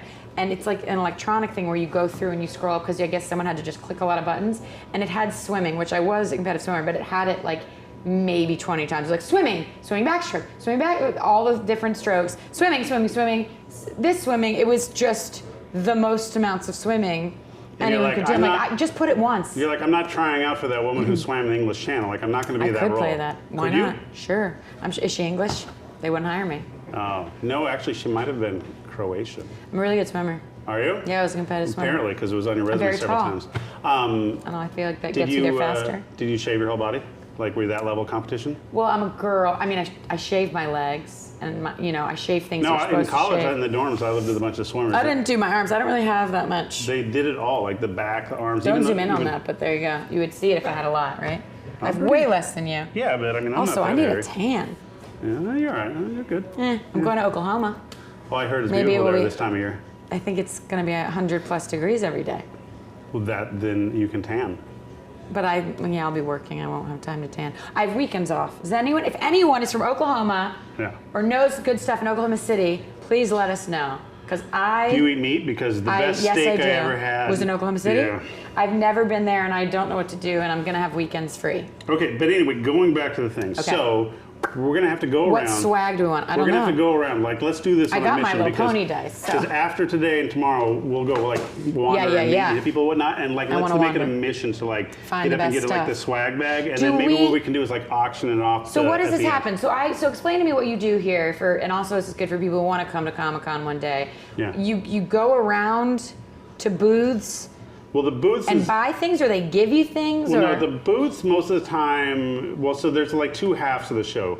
One half of the show is like buying exclusive Comic-Con merch, Got it. right? So there's that, and then one half is like If you're the collectors. studios like marketing to you, and so Right. they might have giveaways and stuff. But then also, just in the gas lamp, and the closer you get to the show, there's people who've done like takeovers on Yeah. stuff, and so like when my first Comic-Con that came was like second season of True Blood. So one of the restaurants down there was taken over. They were serving synthetic blood, all this stuff, and so Cool. like you Like get pop-ups. you get a like pop-ups. Whether the Like, they'll give you like restaurants they'll give you a fun, cool. That's swag. cool. So I yeah, love we that. can hit it. But what happens is like we'll go over and I won't get into. You think that they would I let won't- me in? I won't get into the Netflix one, but I'll be like your manager and I'll pull the hey. Sure. Kellen wants to come in and see that. She's been and on I'll, a like, Netflix yeah. movie. You might have known it. I know And lines so I'll from it. pull She some always went stuff. with a different name for coffee. And then they'll let us in and they'll give us free stuff. And then on Saturday I we would can love show that. everyone what we got. Okay. Okay. So Because that- I hate being like, do you know who I am? So if you're going to do that, fine, because I didn't do it. It Like, makes here's me a very question for uncomfortable. you, and I Let's actually see want to how hear the long answer I on this one. Okay. What is a funny story about you that your family likes to tell? So who tells the most That's stories such a good about question. you? Who is that? That is a good one. That is Zool, and I can only imagine that that's the Zool. Ghostbuster reference, right? A funny story about I'm me that Zool. my family likes to tell. I think I probably tell more funny stories than But they you probably do. tell it from the perspective of your family, because one of my favorite things that you do is you'll tell the stories, but you like all of a sudden inhibit your family's voice or do your do friend's that. voice. Yeah. The first thing that came to mind isn't like really a story. It's just something like a way I used to talk. I used to say Mary had a yiddle lamb. Also, I used to say, like when I had a pickle, I'd be like pickle. I don't know. But those aren't funny stories. There's definitely, this is a cute one that they used to tell. All right, I'll go with But it cute. makes me sound like I'm a savior of some sort, and I'm not. But I was a lot I'll nicer vouch when for I was that. a little girl. Not that I'm not nice now, but maybe like to an extent of like, why is this little girl so nice? At summer camp, I would, there was this girl who had cerebral palsy, and I knew her sister. They were twins. Her sister didn't. And we were like 5 or 6, and everyone would go on the playground. And then they couldn't find me, and they would find me. I was inside helping her finish her snack because everyone else was outside. Oh, yeah. So you know what that's called. But that's what? You're an empath. I'm overly empathetic. It's caused me lots of problems. Yeah, but it's especially also with super men. sweet. You know, sociopaths love empathetic women. Yeah. I mean, I'm sure. But the challenge, so my love daughter is empathetic a men. super empath, and so raising an empath, what you have to do, is, you know, like my job is like, I don't want to knock that out of her because I think it's really great. But Yeah. you have to teach them to self-advocate. Right. And so in school, as a kindergartner, I never really learned how to and do first that. grader, Thanks, Mom right? and Dad. Our parents didn't know any of this crap, right? They worked with what they had. And my parents are great too. I love them. But yeah, I'm trying to think of a funny one. I have funny ones. Yeah. Yeah, but I don't know if I should What's tell your those. funny, safest What's one my that you funny, would tell? Like, what would you tell in safe a ones? mixed company, like agents and actors and stuff, that would like be a good representation of yourself that's funny? Is peeing in your pants funny? Yes, definitely. Peeing in your pants is always funny. It gets a little gross though. How old were you? Younger, like 9 or. It's less funny the But it was younger you 'cause are. of- The older you are, the funnier it gets. Okay, maybe I was 12. I don't know. From 9 Definitely to 12. getting funnier. 9 to 12, I was at Sarah Keller's house. Oh my gosh, now we're calling someone out. I My love family it. doesn't. Hi, Sarah Keller. I haven't talked to her in years. She was my best friend at summer camp. Again, at summer camp. I don't know that these are stories my family. Wait, you went to summer camp? Of course. No, that's not a course. East Coast does Day way more camp. summer camp. I did day camp for a long time because I was afraid to go away from home, and then eventually did sleepaway camp. Yeah, that's a very much Tried it more for a East week Coast. first before I went further because I was anyway. But I'm at Sarah Keller's house, and I guess I was exercising my comedic chops back at an early age, and for some reason this girl, I would make her just hysterically laugh to where she was snorting and like there was saliva happening. Milk and she shoot was out of her nose? I don't know if we were big milk drinkers at the time. Yeah. Milk. He brings it. Vodka? But we're sure vodka at 9. So she's like just dying, and I'm laughing so hard at her laughing, and I guess I had to pee. I'm in her garage. I just start peeing, and because I'm laughing so hard.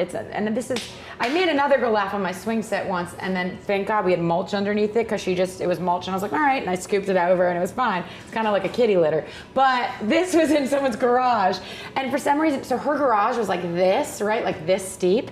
So crazy steep. And I remembered, and we didn't know what to do. I don't know why we didn't just go get like paper towels or something. Or like take water and go like that. Hindsight But for some 2020 reason and all. I'm just like thought we were gonna get in trouble. So I'm like, a broom! And I just started sweeping the pee down, this is so gross, down little girls, down the driveway that's like this and just like watching it. It was very funny. I really would like to text my brother and be like, is there a funny story that you know of me? Nice. Oh, I have some See if he's texts. on there. What is this? Lion King merchandise. Wow. Can we get some Lion King? Wow. Because you're kind of a big Speaking of, Disney my nerd, Bubby right? just texted me. She did not. Bubby's texting. She's I turning love her. 90. I love her. My Bubby's like, she's got it going on. Okay. If I look like her and not the age app, Way better. because that was way better. Okay, here's a question for you that I would love to hear too. What's your best D&D moment so far? So you've been playing for a couple of years now. You're kind of on again, off again, depending on your working. Well, my favorite of last season, or last Yeah. campaign. I mean, we're still going to do that campaign, so I don't know. But when I was playing Dranishka as a Dragonborn Barbarian, my favorite moment was I somehow along the way fell in love for the first time. I was in exile, and I was a character that was very tough and put on this hard exterior, and had been exiled from my people, and found this group. First I find Kim's character. What was her? Her little kid? halfling cleric. I don't know, but.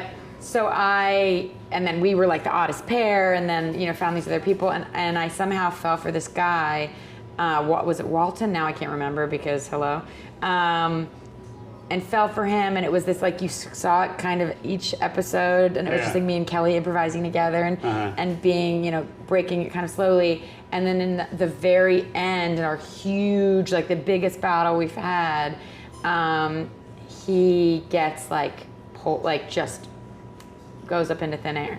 It was right after I told the first person that I loved them. Did you cry?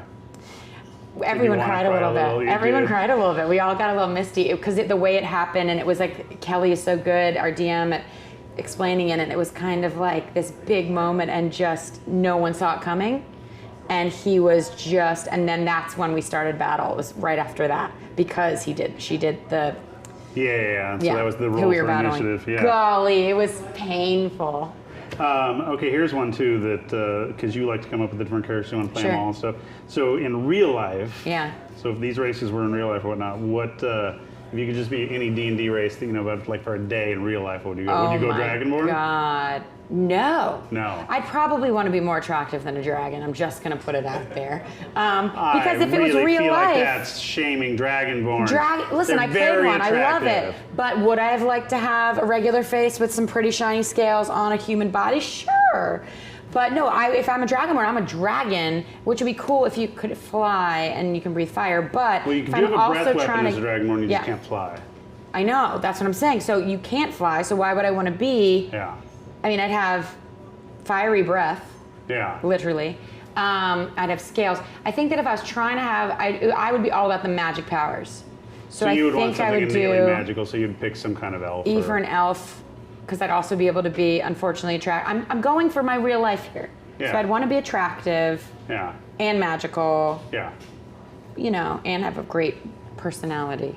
Yeah. Well, you know, if you didn't mind being perceived as an evil race... No, I wouldn't be fine with it. You could be a drow, and so that's a dark elf, so there are dark-skinned elves that get that would be bad cool. with sunlight, but good with magical powers. I'm a more nighttime person. They've got Getting some up early is innate hard for me. magical powers. You can cast I would love that. I would, or I'd be like, I mean, the one thing I really wanted to be now, I wasn't able to be because two people were being it. Alice and Kim were being... Warlocks? No, not ASMR. ASMRs? Oh, yeah. ASMR sorcerers what do you call it? Celestial? Yeah. That seemed interesting. Yeah. Or an Aarakocra. Yes. Because I could fly then. Yes, well then also you'd have your plumes and... And then like pretty feathers. Yeah. I think pretty feathers are better over like... I played a Kenku one time, which is basically I don't like know a Kenku. crow. It's like a crow man, but you can't talk. But it's like a, what's the bird that you mimic things? Parrot. No, but like the... Parrot. No, the ones that are more annoying. No one has them as a pet. Parrot? Mockingbird, yeah. Mockingbirds, oh. Yeah, so it's like a crow mockingbird kind of thing. You can Mockingbird. only say words like you've heard. Mockingjay, is that the same thing? Yeah, so it's like a Mockingjay. What was that whistle from?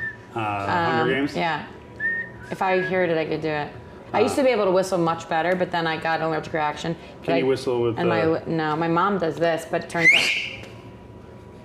Is that what you do? Blow out the mics, thank you. Oh, does that do that? Yeah. But he's a Sorry, streamer, everyone. guys. No, but my mother goes like this, and turns out she doesn't even need her fingers. Oh yeah, maybe it's this. I went like this. What does that do? Yeah. This, but then I was like, can you do it without it? And she just did it. It's her teeth. You're doing it with your tongue. I can't. Okay. Okay, what's the next thing? I don't know. You have a pad. There it tells you. Oh, more Heads questions. up, anyone using earphones. Oh, by the way, there's a 7-second. No, I don't know if there's a delay. There's a delay? Did I miss something? No idle champions of the Forgotten Realms today. No, I took over the time slots here. Here's the thing. I want to thank our friends at Codename for letting me just take it over. But during Comic-Con week, I just kind of asked for forgiveness.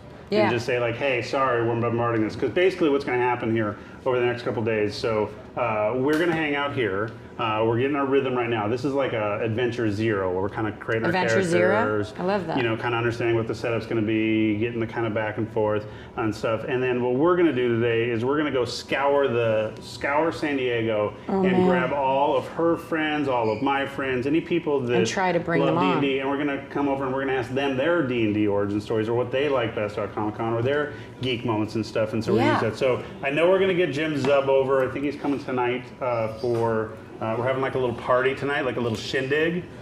I knew that. I knew that. I was excited. Right? Yeah. And so I think With some of your friends are going to come over. I know a lot of writer friends and creatives on shows. Yeah, we got a live DJ I don't know coming in. which. Yeah. So. I don't know which friends that are actors are in town yet. I know a lot of them are coming tomorrow. Yeah. So I might be able to pull them. Someone from Orville, someone from, we might be able watched Orville, to by pull the some way, people and in. Orville is one of my favorite Star Trek shows ever. I ended up last year. Did we talk about this? Well, I ended up with my friend. He was like, "Oh, come meet me for dinner," and I just thought he was having dinner with a friend. He was here for Orville, and they're like, "Oh, Kellen," and I'm like, "Yeah." Like, oh, right this way. Like they knew what I would look like. Nice. And I walk back into, and they open these doors, and it's the whole Seth MacFarlane and everyone from Horville, and I'm like, And now we're sitting here. Hi, how are you? I would love to get Seth MacFarlane and basically the whole cast of Family Guy to play D&D and do all the singing and the dance and the voices. Yeah, I just gotta have to get in a cool show so we can get. Gotta do that. Yeah. Look how big this is, guys. So tonight, we kind of, I don't want to say we theme the party because there's really no kind of themes per se, but you had to do like an invite. So we did, we've got a Rick and Morty collab that Bait did a cool Rick and Morty shirt. They're on sale here, yeah? On sale, yeah. On sale at Comic-Con, downstairs at Bait. And so I think that Dan Harmon and Justin Roiland, who are the creators of Rick and Morty, I think they're getting in tonight late, so I don't know if they're going to stop by everyone's not really here yet. Everyone's like starting. Or if they're going to swing by later. Unless they live in LA. Talk to them. So they're going to come by. Yeah. That's very cool. So I should basically watch Rick and Morty tonight. Just, binge it. I will. I've heard, like, everyone tells me how much I love it. Yes. I haven't been into cartoons for some weird reason. But you've done VOs on cartoons. Yeah, I've done a lot, and I don't watch those either. I did like a lot of and those. And then Joe Manganello is going to be here tomorrow night. How did you say his name? Manganello. Is it Manganello or Manganello? Here's the deal. In Italian, it'd be Manganello. Oh. So Well, the Italian. I know how to spell it. Irish I say Italian. it's not Manganello. How do you spell it? Mangiello. I-E-L-L. Nope, apparently that's wrong. Pelham says There's an no. N in there. Manganiel. A-N-I-E-L. Manganiello. So I've been spelling it wrong because I didn't put the I in. And then Nello is the I-E-L-L. Nello. Yeah. Manganello. That's how I probably. That's how I do it. And you got to do it with your hands. Manganello. Yeah, so I met him once. I went to a Death Saves thing with the Good Girls Go to Glory. No, it was in LA. It was in LA. So he's going to do a thing. I have a cool jacket. Yeah, the windbreaker. It's really cool. It's a good windbreaker. I actually wore it somewhere. People are like, that's a dope jacket. And I'm like, oh. Death Saves. Yeah, so it is. 1 year ago is when he sold his first piece of merch and was here.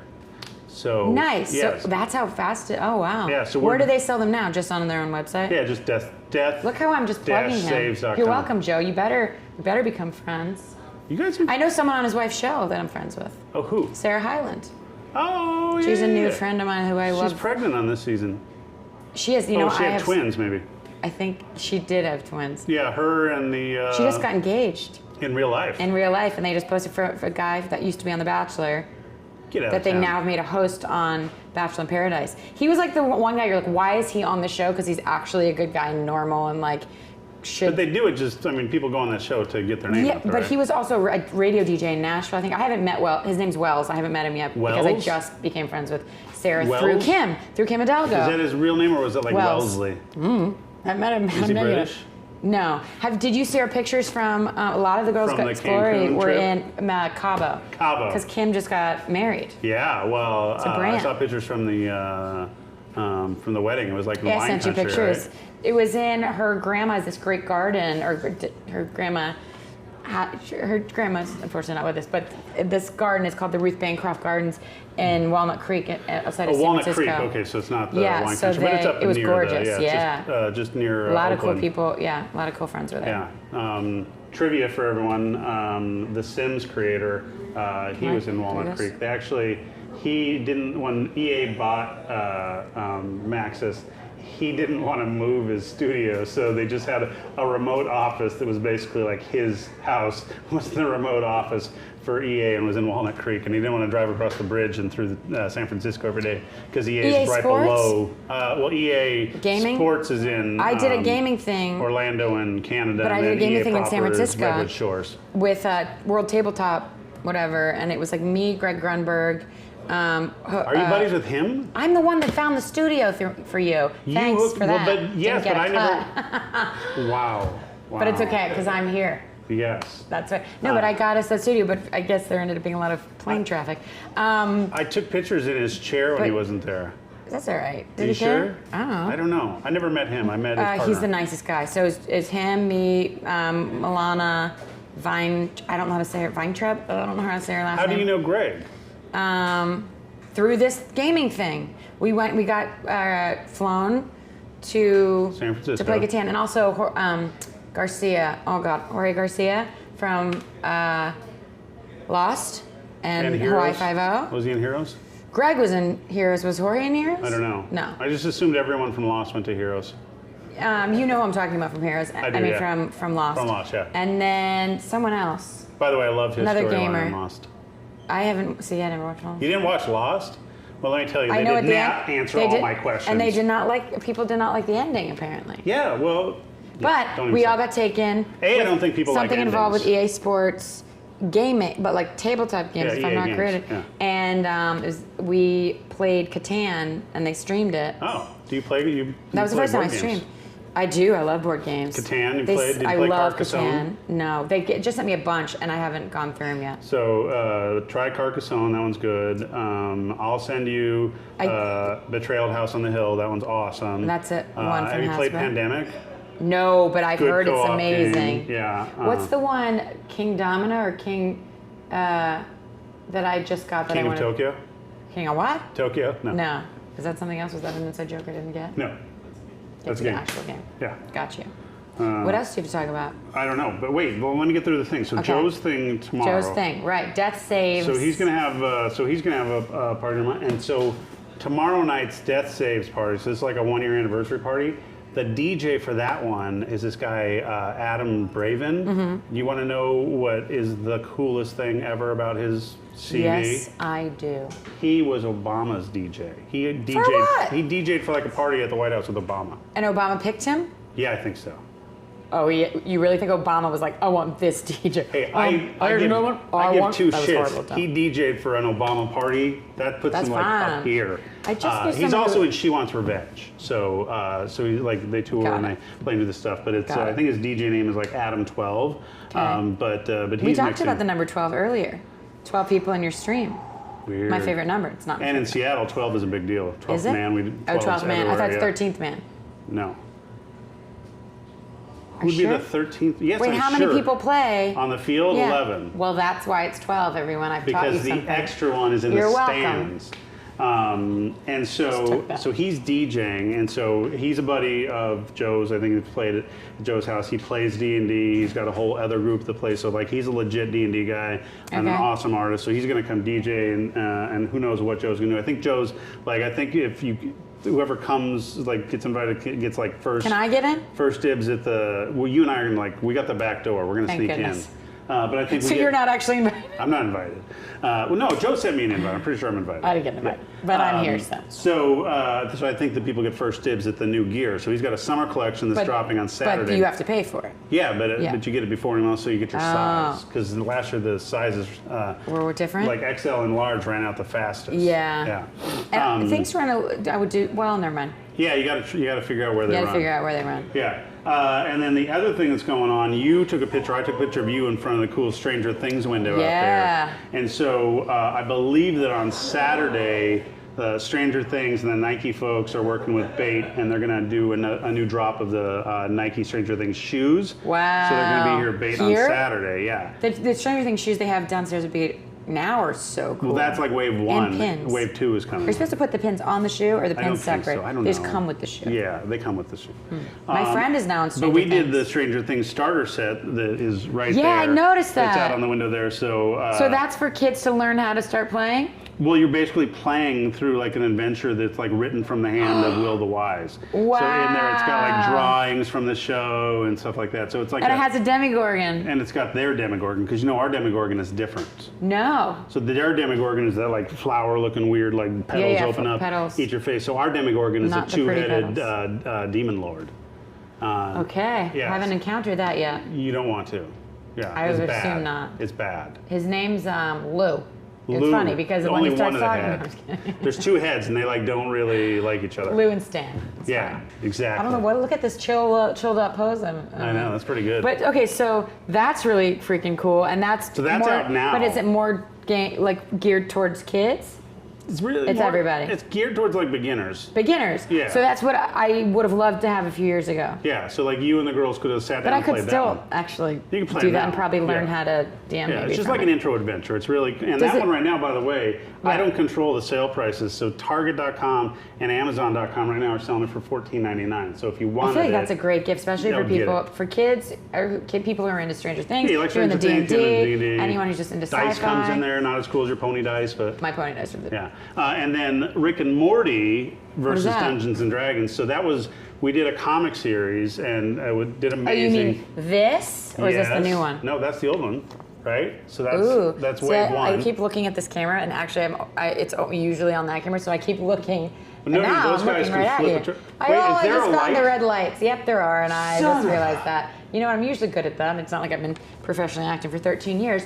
But here's this. So last year, that's a cool comic. Yeah. So the comics, Jim Zub and who else is the writer on there? So Patrick Rothfuss on this one. Patrick Rothfuss. Rothfuss, Zub, Little, Ito. Little's the artist, and I think Ito's the artist, but Very Rothfuss and Zub. And so Rothfuss writes the Name of the Wind series, so he's kind of a big deal.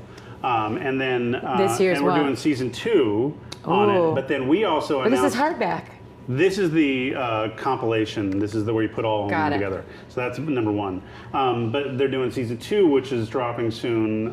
So all the art downstairs is from that. Yeah. The shirt that we did with the Friday guys and the You have that you have Rick Downstairs. and Morty's shirts downstairs. yeah, that's from the. So are people going to be able to come in and get those? That's from number 2. You can come in. They're buying them right now downstairs. Oh. Last year there was a lot of lines on Sunday for they wouldn't let them in and then they would let in. What was that for? They were buying That's something. Are they doing that this Comic-Con year? exclusive stuff, yeah. So they've Okay. let in just chunks of people. But it's not all D&D line. stuff here. No, a lot of that is Bruce Lee. I know is down there. Bruce Gundam. Lee? Yeah. What do you mean Bruce Lee? Bruce Bruce Lee? Bruce Funko. Lee? Yeah. Funko Pop. And Bruce Lee, Pop. this year, is doing a flying kick. I would love, one of the goals in life now, I've just made it now, is to be in something where they have to make a Funko Pop of me. Yes. Because I know that it's just happened. This has just happened. Because I've thought about Greg Grunburn as one from Star Wars, because he was in Star Wars. Yes. Because his best friend's been J.J. Abrams since he was 4. I haven't talked to him in a while, talking about him like he's my best friend. I have a few friends that forgot James Gunn is a Funko Pop. My friend who just played Aladdin, Mina Masood, he's a pop figure, obviously. So Funko did you Pop. actually go see Aladdin when it came out, or did you have to sneak I it in on a waited. matinee so that... No, I waited. I didn't go with Mina. I didn't go. He brought one of our good friends, Elma, to the premiere. I think all his boys from Canada. He's Canadian. And 2 other mutual friends, I think. But you had to go see it so you could I tell saw them it, good but I was job. really busy and having a lot of stuff, and I'm obsessed with it. And I'm so obsessed with Disney that I wanted to wait till I was ready. And then it was pretty far after, and then I saw it, and I loved it. Yeah. I loved it. Loved it? Loved it. Loved it. Yeah, you didn't love it? I haven't seen it. I don't watch movies. You know why? So did you watch Ray 6-year-old. Valentine on TV? On Lifetime? I don't even think I He have didn't that watch channel. my last starring role. Let me ask that you- millions of people, because it's Lifetime and Sony and Lifetime, a lot of people watch Let those. me ask you this question. Yeah. How would someone go about watching Uninterested. it? Would they have to know the time that it was on and sit in front of the TV? No, it's on demand, I guess. I hope. Maybe it's not on demand anymore. My mom was like, I think, why is your thing not on demand anymore? And I hope she was just mistaken. Did she do the accent? Should be. I make her out to be a very Jewish person from New York. One of those things is false. Because you guys are from She's from Philly. Tri-States area, right? She's from Oh, Philly. She's from Philly. My dad's from North Carolina. They're totally different faith. They've been together 44 years. Wait, he's Protestant and she's Jewish? No, he grew up Moravian. He's Christian, she's Jewish, but both of them are not religious. So Nice. we were like, you do what you want. We're like, okay. Did you? So you didn't get? I didn't have a bat mitzvah. That's another very sweet story. You didn't get A sweet little Hanukkah and cow. Christmas? I think Hanukkah's if we remember to light the candles. Yeah, but you didn't get the presents. I think one time we did. Maybe Because- one for Hanukkah. We do Christmas bigger, but I went to High Holy Days and all that stuff. Because growing up, Religion's so weird I these days, lived in right? Southern California when I was a kid, and Yeah. so my neighborhood, we had a lot of Jewish families in the neighborhood, and so lots of times Hanukkah comes before Christmas, the things. Yeah. And so every day they're coming out with a new toy, right? Oh, and yeah. as a kid for Christmas, you get nothing leading up to Christmas because that's when they're Yeah. saving the toys for. So they're coming out with this new stuff. You're like, what's going on? I'm like, Hanukkah. And I'm like, so you guys don't celebrate Christmas? It's like, no, we do Christmas too. And I'm like, son of a- I mean, my mom would probably say that we did get stuff, but I don't remember getting many. Because it's Because 8 Christmas presents. was overload. Christmas was overload. Yeah, well, Christmas in our house is way the worst thing ever is to have You as a- 2 professional parents, a little bit older, a little bit more kind of stable in our means, and a 6-year-old because we just overdo it. Of course, and also because you work for a toy company. Because I work for a toy company. Yeah. So there's that. Okay, but the Rick and Morty thing. So we're doing, so like the Stranger Things star set, we're going to do a box set for Rick and Morty. What do you mean box set of all the episodes? No, like an adventure, like this. So you get it, and it's got the rule books in there. It's got the adventure. Just it's like got this. dice. Yeah. So basically, like that's the perfect. starter set for Rick and Morty. So that's going to come out in November. That's very smart. And so Jim Zub is helping us write that. The guy who's doing the comic is helping write on some of that stuff. Very cool. Kate Welsh is leading it up from a design standpoint and everything, and she's a huge Rick and Morty fan. So like she just had to like go into the humor, write all the humor, because D&D is pretty funny by itself. Like it's easy to go into the kind of humor thing. So, but this whole adventure, like even the maps. Like when you look at the maps, if you look at it as a thing, you're like, it's a joke. They made a joke out of the map. Like everything in there is written from the how would Rick do this, right? So it's basically like if Rick got the rules. So she's helping write it, or she's helping stylize it? No, she's like the game designer, like the rules and the writing and stuff. So yeah, she's helping make sure that it's got like the right flavor and tone and cool. do the stuff. But basically, it's like if you gave people that love Rick Morty the player's handbook. And just said, here, Rick, edit the hell out of it. Do whatever you want. Like, this is stupid. No. That's what it's going to be. Rick's doing, So there's Rick rules in there. Very cool. In terms of stuff. So that's coming out. So that's going to be cool. And then we have a new one, too, which I don't know. I got to send you these ones so that you can play this with your friends to get them in. It's called the Essentials Kit. So we basically wrote rules so you can play DM and one player. What? Yeah, and you have sidekicks, and so you can have sidekicks go with you on the party or whatnot instead of. That's a great idea for people who want to play but then don't have enough people or can't get a. Yeah, like or they feel a little bit. Remember we were talking earlier. We're going to bring it back again in terms of the, like maybe uncomfortable with the role play or the dice and do the thing. And so this is like the intro where it's just you and me. So you feel a little more comfortable because there's not people judging. I love that. And so you can start playing, and then you get playing, make and it you're more like, tangible. oh, never mind. That's what I think people need even outside of, for some reason, outside of Girls With Glory, to play with a new group of people seems so daunting to me because I don't know what to expect. Yeah. Although I really want to, so I want something that's like teaches me how to do that. Would you play in an established game? Like, would you play in Humphrey's game? If they would invite me. But if they would invite, what would happen? They just have to have me drop in?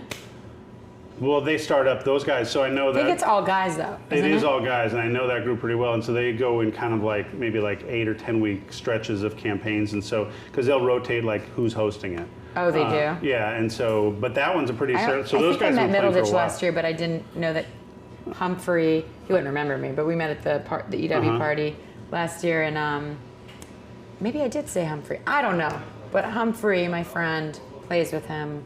But he's a writer, right? Because he is a writer. He's funny. He's English. And his wife is a writer as well. Because I think the only she's running on Charlie Day's new show. I think the only one who mostly does, is mostly known as an actor now is Thomas in that. Because I think the rest of them, I think there's somebody else. If they do stand up and writing, but and they have done camera, in front of the camera. But I think for the most part, most of them would consider themselves, the writer side. You know who I'm not super good friends with, but he's in a group of friends of mine, and I see him and his lovely wife around, both so talented. Is Kumail Nanjiani and his Emily. Wife Emily is. And I wonder if they're into it. She is. Okay. Yeah, I think he's played before, but she's played with us. She's played on stage for us. She's funny so as sweet. hell. Oh my God, yeah. I don't know them very well. We're friends, through a group of people, but friends, we see each other at parties and say hi. Yeah. But I don't know them very well. Well, I know them through Gaston, so Meltdown Comics. So Gaston owned Meltdown Comics. See, I went to Meltdown Comics and saw a show or two there, a stand-up show, but that was sad. Yeah, why did that close? Because no one gets comics anymore? I don't know. No. Downloading them? I don't know. No, because I think that the something to do with the building and the rent and the man. The man was bringing them down. When that closed, that was iconic, right? I mean, that was. Yeah. Yeah. So, but that's how I met Kumail. It's a comic store in LA that they did. Because Emily and Kumail would do the live, the Nerd Melt. Yeah. Yeah. They had comedy shows in the back. In the back room. Which is what we're talking about. That's the first place where Utkarsh, that's the first place he played was in the back room at Meltdown. Yeah. Nice. Yeah. He's funny. Oh, you know who else we got on that one who had never played before is a woman named Shelby Farrow. And she's kind of on the writer comic side, but I knew her because of Key and Peele. Yeah. That episode in the classroom where he's the substitute teacher, the AA Ron, and if you say that one more time. And so she was one of the kids in the class on the, nice. D Nice. She was D Nice. Next show I'm on, we should do a thing just where you play with the cast. Yeah. Like, you should start doing cast streams. I agree. I just created this in my head. I'm a part of it. I'm in. And I'm I loving can it. help produce it when I'm not in the cast. And you get each show, you say, D&D wants to do this thing where we're going to teach you how to play, and we're going to get And just your for like cast. the promos for the show? And yeah. Yeah, that'd be hot. I'm in. Let's do it. And use Stranger Things as an example. So also, by the way, on Key and Peele, Yeah. I should introduce you another writer, Charlie Sanders. Okay. He was like the writer on that maybe the whole time. And he is a straight up like amazing dungeon master. Yeah, like Who are the best dungeon masters, you think? him, one of them for sure. Yeah. Yeah, just I have a name that keeps popping around. Everyone keeps talking about. I wonder Who? if you're gonna. Oh, I have to see if you say it. well, Chris Perkins is hands down the best dungeon master. I on the haven't heard of planet. him. See, like I don't know. I don't watch. I don't have time to work and play and watch all the streams. Although I should. So let's pretend I watch them all. So my top three that I've personally Yeah. played with would be Chris Perkins, Matt Mercer, and Charlie Sanders. The second name. Matt Mercer. Yeah, so he, DMs the Critical Role. Yeah. And so one of the Is reasons. Critical Role still around? Oh yeah, every Thursday night. Oh, then what's not? Mazer, huh? I don't remember. Oh, I There's don't know. something that's gone. I forget. Okay. But so, and the reason that people love him, besides being a great storyteller, which Yeah. he is, lots of people love when the DMs do the voices. So you'd be a good DM for That's the voices. what everyone says. I'd be a great DM, but man, I'm like scared. Don't you have to know? No. What do you mean? You don't write it out beforehand and do like all this homework? You might sketch it out a little bit. But it's like. Are they pre-given to you? You can. I don't even know what that means. Yes, I'll just give you an adventure that's pre-written. I don't want You might have to pre-written. study it. No, but you can ad-lib it. Okay. Yeah, but I you just go need in to and see. I need to You understand. punch it up. Isn't that what you guys call it? You punch a it up? punch up? A Yeah, punch up? they Have you been punch up the hired to scripts. do that? No, because I'm not a Oh, 'cause writer. that's a writer. But I Writer am doesn't- starting my friend Elena, who is writing a new movie for Ali Wong and writes for. Oh, they just dropped the whole store outside. No, I think that was a box of D&D books. Did you hear how heavy that was? Oh yeah.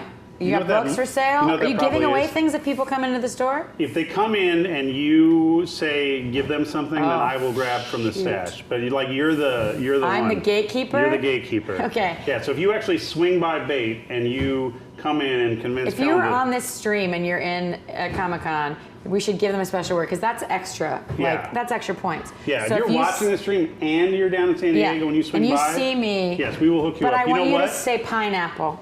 Pineapple. No, I want you to say pineapple upside down cake, and then I'll know what that means. That means you were watching the stream And it means you get some My and Little you're in Pony dice. person. Okay.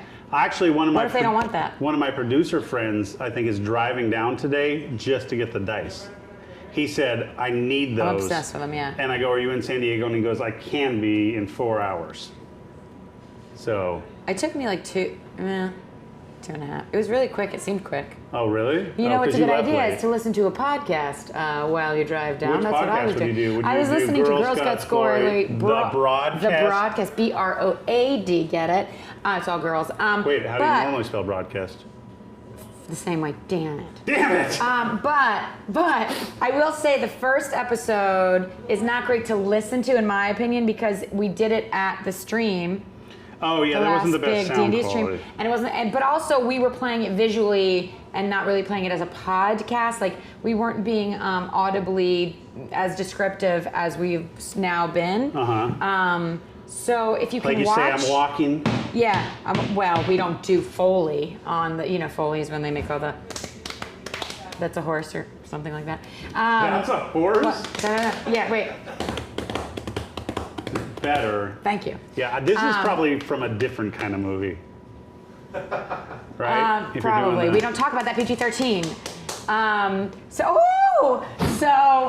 I would watch that one on YouTube so you can understand who our characters are, and then the second one is on like Spotify and iTunes and all that, Yeah. and it's good to listen to. It's pretty good. But we just recorded 2 yesterday. Whew, I'm not gonna say that I was funny.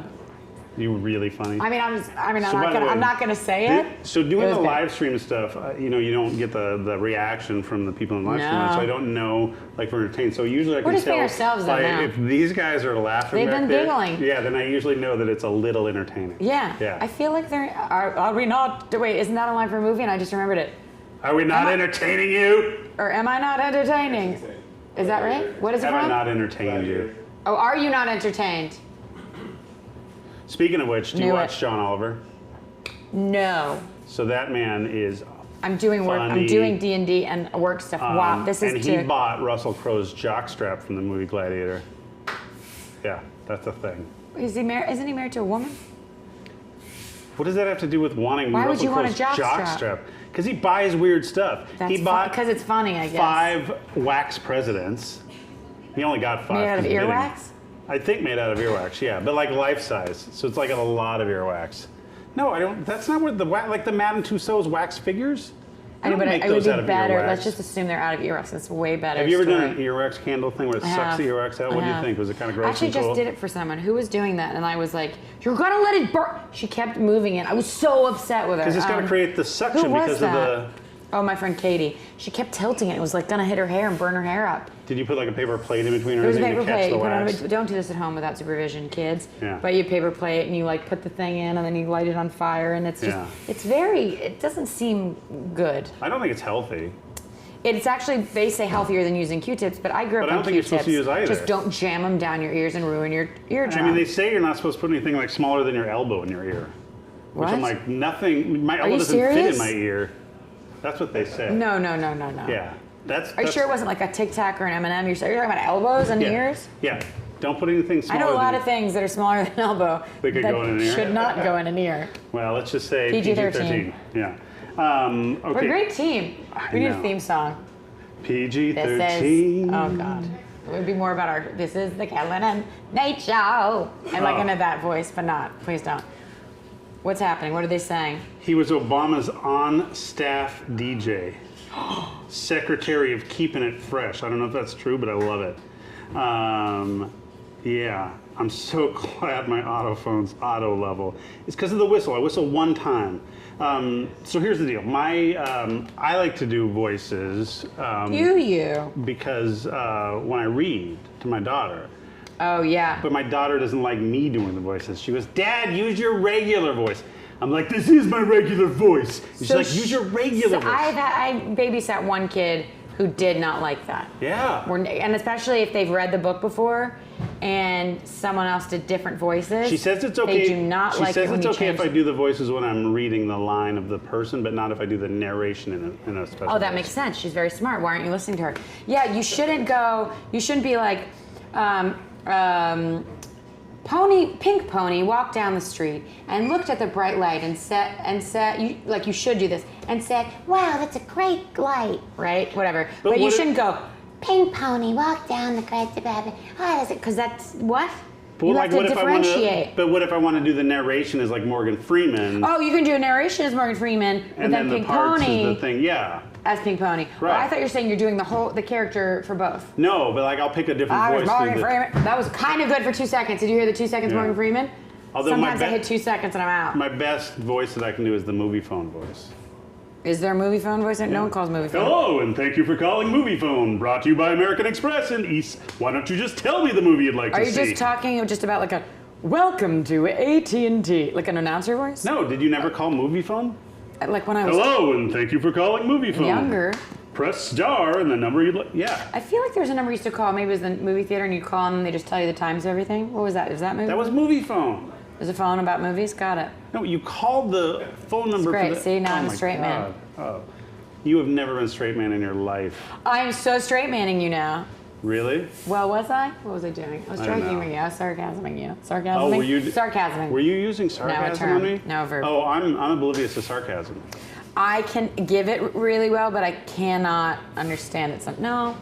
Yeah. I'm much better now, but yeah, I've people had a lot of people. longest time on the. Especially when people are trying to flirt with sarcasm. I think it works. Unless it's it works. I love it. I'm like very much European humor. Like, you know, I have a lot of friends from London or England. What's the best pickup line anyone's ever done? Like a line, not a pickup lines line, but don't a line. work. But no. But has anyone used a line that you were like, look, that's not going to work, but it's cute. Like, it's not going to work, but I like it. I think I remove those from my memory. Maybe like the ones I've been hearing. I have a new obsession of a show. Love Island, but not American. I've been starting to watch it before it came out in America. I'm watching Love Island UK. It is crazy. Yeah. And I've gone back to season 1. They do that. Like, what's the biggest line someone's made on you? And there's some crazy one. You know, there's the Are you tired one? Yeah. You can run through. I loved Will Smith on Fresh Prince of Bel-Air when he did it. And he was like, because you've been running through my head. Wow! You know how he used to do it? That was very much for me at that moment. But you know how he used to do that with his head all the time, even in the credit song. You know, da da dun dun. He got to the door you're in and he did that. Yeah, because he liked doing the physical comedy. That was a lot. Yeah, so Here's I don't the best know. pickup line ever. Are you ready? Yeah, but, so you just wanted, that's why you asked, because you just wanted to tell me. No, I just remembered. I have no idea what I just mine would remembered be. right now. Okay. So I had this friend who was a foreign exchange student. So we were in high school. What's the one? Is that something because I can see myself in your pants? Oh.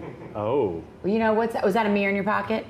No, why? Because I can see myself in your pants? I do like the one about I like your dress. It'd look good crumpled up on my floor tomorrow. Oh, is that one you were going to say? No, so my friend, so this is an exchange student, so this is a true story. Okay. And he would go, hello, my name is Fabricio Bercol, and I love you. That was how that was it. Was that him? Was that his real accent? Yeah. He was going, and I love you. And I love you. It was always And I love you. you. Hello. And I love you. My name is Fabricio Bercol, and I love you. I think the best thing to do. By the way, you know what he is now? What? He's a famous fashion designer in Costa Rica. And when I say famous, I mean that when they had a new prime minister, he was the designer who like outfitted the new prime minister. Does he do women's wear? He does not. Unfortunate. Yeah, but he does really smart men's stuff. Like it's kind of too aggressive for me because like he you know. Do you wear ever a suit? Of course. Ever? But isn't it great to have a job you don't need to? Yeah. Or do you have to when you go in? Well, it depends. So I used to run marketing for Madden football. So like whenever I go up and meet the NFL. Did I tell my brother that? He'd be when I go up and visit the NFL, you wear a suit. Yeah, so I can wear a suit very well. I'm sure. Yeah, and I mean like I have like nice Italian loafers and belts and the whole thing. Loafers. Yeah. So like yes, I can. Loafers are not it's not a sexy word. It's not a sexy word. It doesn't sound like a sexy thing. No. They're not that sexy because you're not wearing socks. So like if it's sweaty, ew. Yeah. There's a lot of unsexy thing about loafers. Yeah. But they look nice. Yeah. So there you go. I believe that every dissertation on I believe that loafers. every man, should own a good suit. financially, consideration of course, but should own two suits. Yeah. Should own a summer and a winter suit. Sure. I of believe stuff. that is true. Yeah, and you don't have to get the super designer ones or whatnot, but you should have them tailored for you so that they fit. Yeah, I feel like I've started to tailor some things that I bought off the rack. Yeah, you can buy off the rack, but because they it makes things look a lot better. Yeah, so. Just right. I've just gotten a text from an English actor, so no one will know who he is. But he was like, you and I got to talk about this D&D biz. So does that mean he's into learning? Or does that mean he knows it? No, Tommy Wah. What was Tommy Wah just on? He was on something big recently, but I don't know what it was. So does that's he wear a helpful. suit? He probably does. He's British.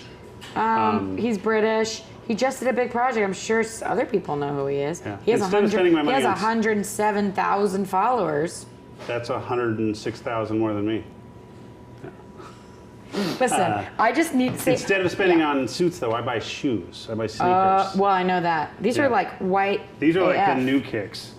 Yeah, I just Can got we these zoom like a week into those ago. kicks? Yeah. We can't. They're great. And so, being a You're gonna ruin straight them. married man, Yeah. my wife was often like, Does "Honey, she like them? You have way more shoes Than I do? Yeah. But collecting tennis shoes is a whole thing. Yeah. But I only really go kind of one or two. So I'm pretty much solely Nikes, and I mostly go Air Force Ones. But then I've gotten into Jordans recently because they've been doing a bunch of throwbacks. They are. And so when I was growing up, that's when Jordans first came out as like the thing. And we were poor, and so like I bought my shoes at Payless. Like I couldn't get like a pair of sneakers. Aren't they very expensive now? Well, Did I just say that? Did I just go through a mind meld? Yeah, I think they're very expensive, but I think they were then too. But like you can't spend $100 on a pair of shoes. I think they're like $200 now, right? Usually, The or new more. Jordans, like when they're released, and people line up in LA. They line up Oh yeah, outside the stores. yeah. Well, And they have to get a number down and stuff. in LA. Oh, Yeah. that's probably where it is. Yeah, is that on BAIT and Fairfax? Undefeated. That might be Undefeated. Is that over by the Grove? And then there's What's that the other Grove? brand, Supreme. Supreme. Yeah. Yep, that's a good one. So I couldn't afford any of that stuff when we were kids and whatnot. So now the Jordans that the kids had that they were taunting me by wearing when I was a kid. Now when they've come back and done those, so now I've bought those kind of like, I've made it. Yeah. Yeah. Made it. Because I don't know if you guys know this, but you can literally nowadays, like when I was a kid, if you told someone like, I'm going to work in video games my whole life, they would have laughed at you and said, what's a video game? Right? I mean, like, Atari and Nintendo was is big as it far got. as it went. But I have never not worked in gaming, That's incredible. like my whole life. So what did you go to school for? Games. No, I went to school for speech communication. Like I literally like writing speeches. Yeah, so if you wanted me to like write a presidential speech, like what they call a manuscript speech, you could. Although I got dinged, so you had to deliver the speeches too. So it's kind of like learning how to present as well as the writing stuff. So on the manuscript speech, I got dinged because you're supposed to read from the speeches, but you know, because it's accuracy of the stuff. So if you're doing you were doing this, and you're supposed to be doing that. I was supposed to be looking down. You were performing it. Yeah, well, not only that, but because in the class everyone had to go, we couldn't do like a full, like you couldn't do like an hour-long speech. Everyone had to do 20-minute speeches. But you know, because you remember lines all the time, you can remember 20 minutes. Like I was spot on. It was 20 minutes. I wrote it. I know what it said. Yeah, but they didn't want you to do that. Because they were teaching you to like practice looking down without like looking down. But you know, that's the opposite of what they want you to do in school. But you know who used to get dinged for this, or not dinged, but they thought he was never going off the teleprompters, was Bill Clinton, because he memorized the speeches. Whoa, I didn't know that. Yeah, so like you'll notice him, and so he looks like he's very extemporaneous, whatnot, because he never looked at the teleprompters. Because basically, if the speech was like less than an hour, he just memorized it. Wow. Yeah. I don't know what's the longest speech I've memorized, to be honest. Yeah. Well, what's the longest like monologue that you've given now? I mean, I don't know. That's the thing, is because I haven't done. Now, have you done stage? You've done stage work. Well, I grew up doing stage and then studying in college and doing like. Did you ever do a one-woman show? I haven't. I think I would have a lot to talk about. If you did a one-woman show, what would you name it? That's the name of it. Yeah. Just my laugh. I'm just kidding. I don't know. I have a name. But it would have to be. You can't say it if you're really going to use it because you want people to steal it. Because I'm trying to use it for a TV show, and it would also be very confusing unless you knew what it was about. Did I ever tell you that I was raised by criminals? No. Yeah. So what kind of criminals? Money laundering? No. Petty theft? Non-violent, but not petty grand larceny. So if you steal over a certain amount of stuff. What do they steal? Antiques. Your parents? My mom and my stepdad, not my stole antiques? Yeah. How? Mini storages. They would get little storage? No, but like how did they steal the things to put them in mini storages? No, they would steal them out of the mini storages. How?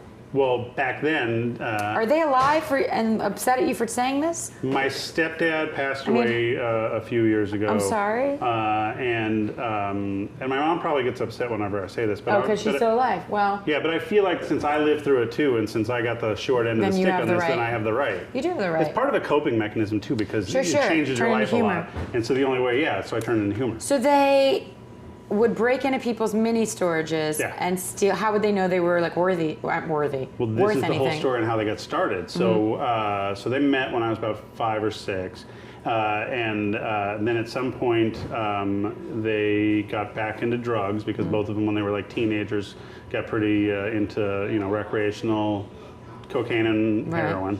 I don't know if that can be recreational. And so to fund the drug habit or whatnot, my dad in high school, or maybe like right after high school, would steal like stereos and stuff from mini storages. So your parents were drug addicts? And so my mom would say, "You're an idiot, they have serial numbers." And he's like, "Well, what doesn't have serial numbers?" She's like, "Antiques." And he goes, "I don't know anything about antiques." She goes, "I do." How old were they? 30. Oh. How did she know stuff about antiques? I have no idea. So were they doing drugs at this time? Yes. How old were you? 6. We're getting very deep. Okay, should we go lighter? Should we go a little lighter? What are they saying? I was about to ask you if you were born with drugs in your system. We've made it too deep. Anyway, too deep and too deep. Does that lighten it up? In too deep. But anyway, into D and deep. This is back to what I would name my one-man show. Have you ever been convicted of a felony? But it'd be like you have to rise up. You're English now. Yeah. You love the English. I mean, I thought I did. You've talked about CVs. You've just spoken like you're English. CV is Latin. Is it? Totally. Well, then maybe the English took it from Latin. From Latin. Not to be confused with Italian, which obviously is not Latin. No. Yeah. But I just thought CV was an abbreviation for an Italian word. I didn't know. Yeah. I thought it was like okay, well, correct here's the deal. Visual. I don't want to end on that, so we got to flip it real quick. Yeah, flip it real quick. Although I feel like we've learned a lot about you, and that is pretty hilarious. But again, going back on the thing, and this is why I love Dungeons and Dragons. So, so anyway, it was your escape. Yes, and so I moved around a lot as a kid, and so I never made any friends. And so then I went and lived with my aunt and uncle in Southern California, and my cousin was older, and he would play D&D, and I got to play D&D with my cousin's friends. And I was younger than them by like 6 or 7 years, so it's a really bad age gap because I was like 12, and they were like 20, you know, so I mean, I didn't fit in with them, but when we played D&D, it didn't matter because I was like the same. So it's a unifier. But it's a great way to escape from everything. I don't know, it's just, we're talking it up like we're trying to sell it to you. No, I'd like you to. Well, no, I mean not on this channel because everyone here plays D&D. Everyone plays D&D, but it's really cool because you get to. I mean, when else are you going to get to do things like be dragons and elves and also be like superstars, rogues. right? Because the fact that you can do these superhuman things you could never do in real life, right? And I think the cool thing, the thing people realize that when you play D&D, it's really getting out of yourself. Yeah. Not just becoming something, but letting it all go. It doesn't matter. Be silly. Have some you get fun, to be a kid again. Goof off, be a kid. Yeah. And a lot of people think that's not cool, but I think that's like the her coolest. little halfling kid, right? Yeah. She's like embodied, but she played it as a boy. Right. No, she was a girl, and then she played the boy brother, the twin boy. She played both. Yeah. Okay, she did both. Yeah. I saw her play the boy.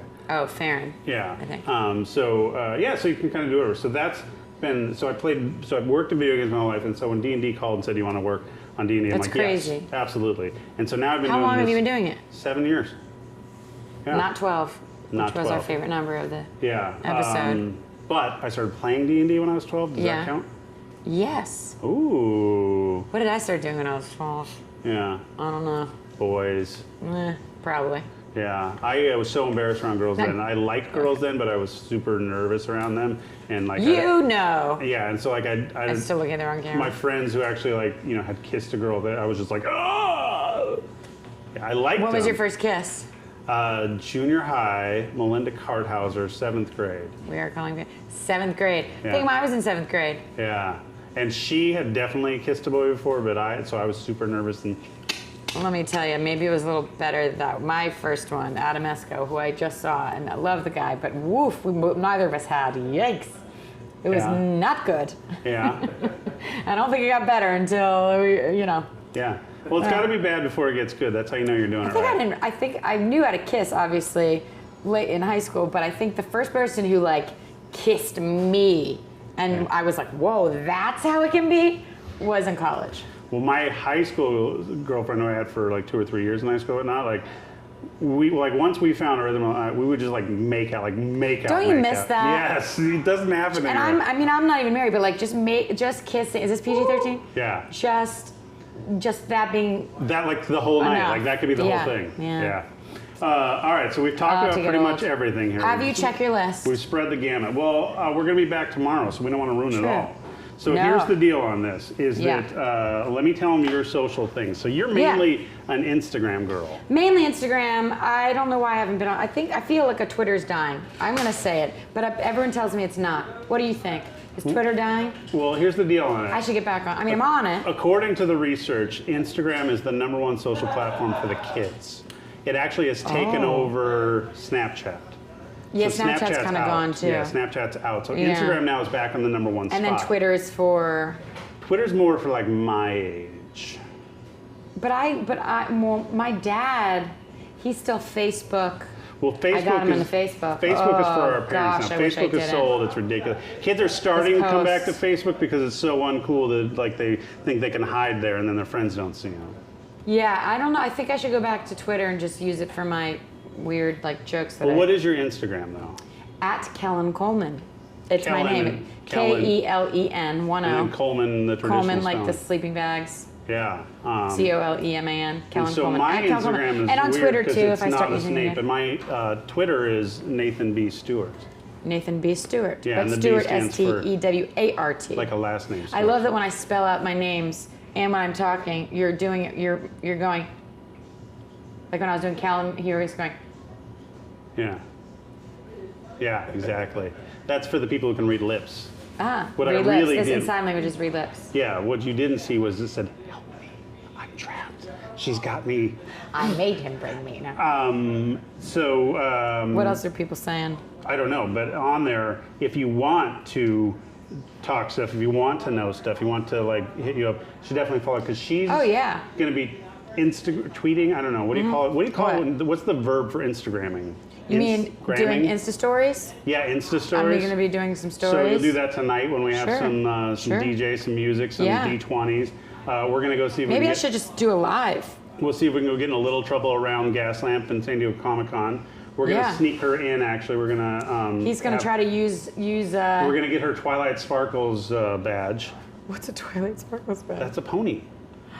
Oh, it is. Yeah. You know way more than me. About ponies? I haven't played with My Little Pony since I was little. Yeah, well, I didn't when I was little, but I'm all in now. But I was I'm Barbies. not a brony. I was Barbies for days. I'm not at the Who brony owns level. Barbies?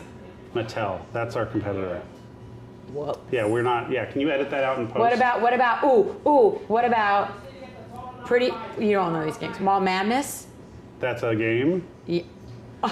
Dream Phone? We probably own them. It's either you or, so it's Mall Madness, Dream Phone, But on the board games, most of them are. So board games, we bought like almost and every... Girl Talk. Those were Parker the, Brothers, I'm Milton trying to buy Bradley, those as an Avalon adult. Hill. Like Hasbro bought all those up. Okay, so I gotta find out if anyone knows the answers to those questions. So yeah, hit me up with any questions. I said hit me up. Hit me up. Yeah. Write me with any questions or anything you Except want to the thing. see And so- us talk about, or And then we're going to bring try on to some bring special friends guests. on. We got some different people who are going to actually line up. We lined them up, but then we forgot to actually book them or something in terms of stuff. So we'll have some guests and mix it up. I'm gonna try to get actor friends to come on We're talk pretty to us. loosey-goosey with this. But yeah, this is Joe's going to be selling fun. merch here on Saturday. So if you're actually around the San Diego area and you want to get like a high five or like a picture or buy some death saves, that's or Saturday see at 2. someone that was in the One? Magic Mike up close. Won't be like that. But Yeah. just get a gander. from afar. Although, you know what his character was in Magic Mike was I forget. Big Dick Richie. Oh, yep. And so his mom, people always, his nice little Croatian mom had a He's shirt. Croatian? He's half and half. Half what and half great. Half Italian, half Croatian. I think. oh, maybe no. And maybe duh. I'm wrong with but his mom wore the shirt that said, "My son is Big Dick Richie." Richie. I think it's Richie. Yeah. Oh my God. Are people from Lucifer down here? Because I have a friend on that. I'm trying to think of like sci-fi shows for people, or fantasy shows Yeah. that I know. Well, pretty much anything I've seen. I just ended up running into people last year. I'm going, They had you're the here, Good you're Place. here, you're here. They had people from the Good Place last year. I auditioned for the producers twice for that, for the role of Janet. Oh, you would have killed! Although I She's do very love Janet. lovely. I do And love Janet. Her name's Darcy in real life, and when I was on Me, Myself, and I, which was my last CBS show with Bobby Moynihan and John Larroquette and Eddie from It. He played the character Eddie, so his in real life is Jack Dylan Grazer. Shazam, he's in Shazam. I was gonna say, he's the best kid friend. in Shazam. So he was my dad at a younger age in my Yeah. last TV show. Oh, I've seen that and one.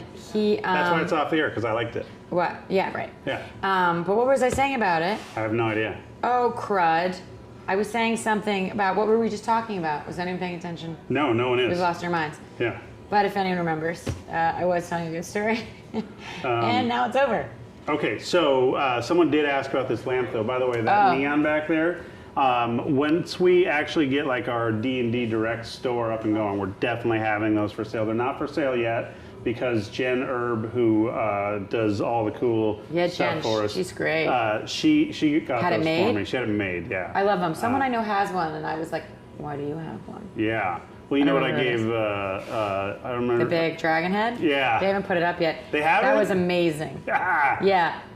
Girls Guts Glory ended up with One of the Whiz Kids they have a Strat gaming trophies. room in their house, like an actual D&D like Where she's got devoted the room. TV like set in the Yeah, table. but they haven't. We don't use it. I don't know why, but TV in the table so you can use it as a board. map and monitor, and yeah.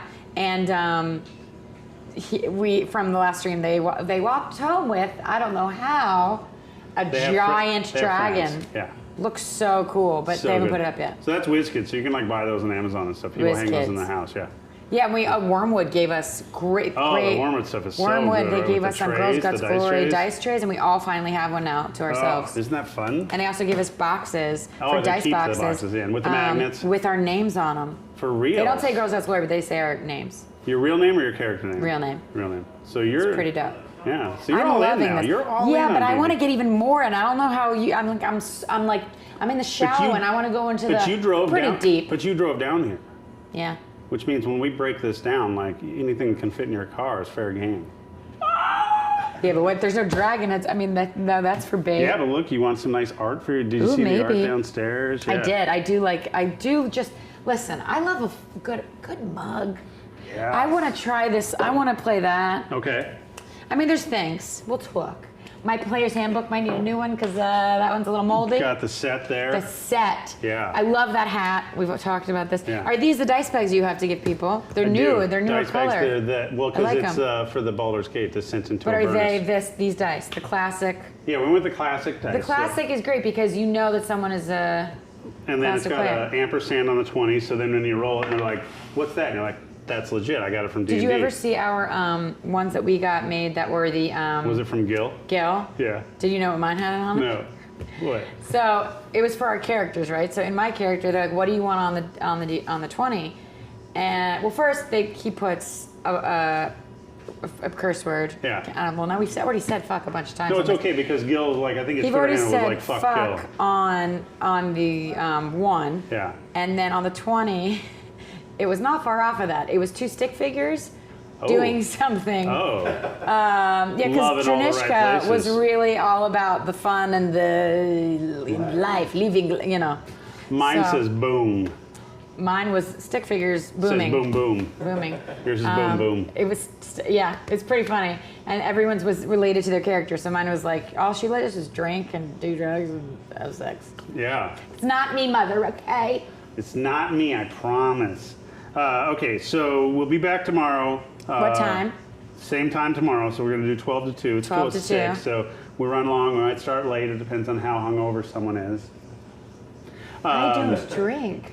And then chat. We can talk. We're going to have special guests. We're going to Special tell guests. stories. We might have some pictures from tonight, which will be Rick and Morty, D&D, and fun people hanging out. And yeah, we're going to drink some dragon's blood. Have you ever had that? No? Okay, so it's tequila, That was very loud. Everclear, and absinthe. Oh my gosh. Do you Yeah. want me to die? No, but it's okay. Tequila, Everclear, and absinthe? Yeah, so if you... But it's like American absinthe. It's not real. Right, it's not hallucinogenic. It's American absinthe. So basically, if you drink this and survive, then you're like from like a dragon line. It means you can actually... Is it thick, like syrupy, like Yeah. Yeah. And it's at the party tonight? Yeah, Although not everyone can come to the party. but they can if you invite them. If I know you, If I know you. write me. All right. And then, yeah, we'll come back and we'll do fun stuff. And Cool. I will just warn you, like the whole time, we're going to be pushing Extra Life, trying to get you to donate money or sign up for a thing. We're going to try and get you to buy Dungeons and Dragons or Rick and Morty stuff, or you can go pre-buy Baldur's Gate. Like, keep in mind, like, we do the San Diego Comic-Con for 2 reasons. Number 1 is to see how many, like, D&D geek actor writers we can, like, bring out into the mainstream. Which I feel like ahead of time, next year we can get a lot of them. No, to but come even out. just finding, like, even Just being finding down them and and like being like, making oh sure wow, to you celebrate like their this? geekdom. Yeah, That's true. And then the other thing is Bringing just them to out of like there. sell, because like at the end of the day, like I kind of have a job because you guys are all nice enough to buy D&D stuff. So I appreciate that. Keep doing it. Yeah. And we're gonna try and get Kellen more stuff. She wants to be in the movie. There's a movie. There's apparently. a movie. No, Paramount? They said, there might be. They said there was. They've announced it. Yeah, they're working on it. Do you have any pull there? I have gone. They and should use people who are actors who do play D&D in some capacity. I think that would be a good idea. I think they totally want to because when I've talked to them, like they want to get into the actual Crossing hobby. over. Like they've talked to us and like I've gone down there and shared with all the research people and all the marketing I'm not saying people. one person who's done one commercial, although I'm sure they're great actors because everyone starts somewhere. Because You started somewhere. I mean, yeah, I did. So I talked to them mother's and basement. explained to them like the culture, like not the roles in the game, or not, Right. but like all the stuff that's around it. It's you know what I mean? it's a community. Yeah. People accept you, and we were worried as girls that we would be like, oh yeah, they're playing, but we actually like to play, so we're not just. I mean, we're smart about how we've created this thing, but. Well, you guys know that you're pretty nerds. Thank you. Yeah. And so you're like, I'm going to play that up. But we all genuinely are doing it because we want. I mean, there's other people we asked that didn't want it. We all wanted to learn and wanted to play. But you play when you're not on camera. Like I know that you guys have been over at Kelly's playing because you're playing. Yeah. So it's fun to do, but like it was more inclusive than we thought. Yeah. And people are super nice about letting you in that world and.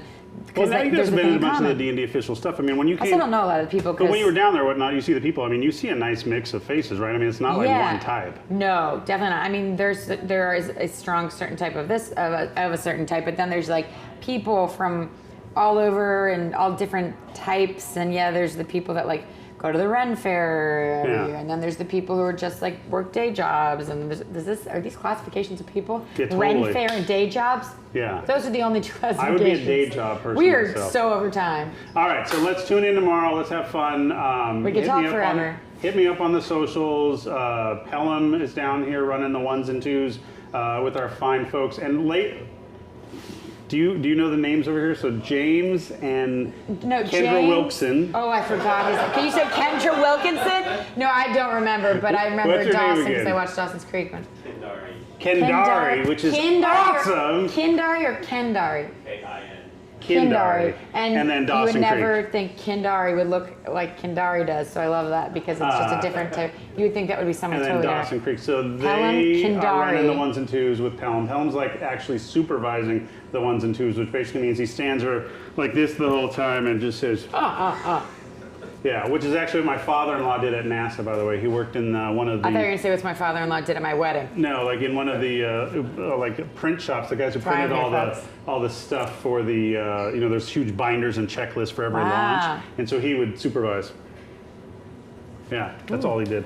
All right, but yeah, so hit us up if you want stuff. We're going to go on a scavenger hunt, try and find as much cool Comic-Con swag as we can. We're going to try and get the most cool pictures of cool people, and then we'll come back and we'll just like share what we found. Are you getting your face painted now? No, maybe tomorrow though. Would you do a face paint if I do a face paint? Oh my god! On here for sure, yeah. Yeah. Do I have to walk around like that all day? No, as long as you want. That'd be fun. Yeah, we'll see.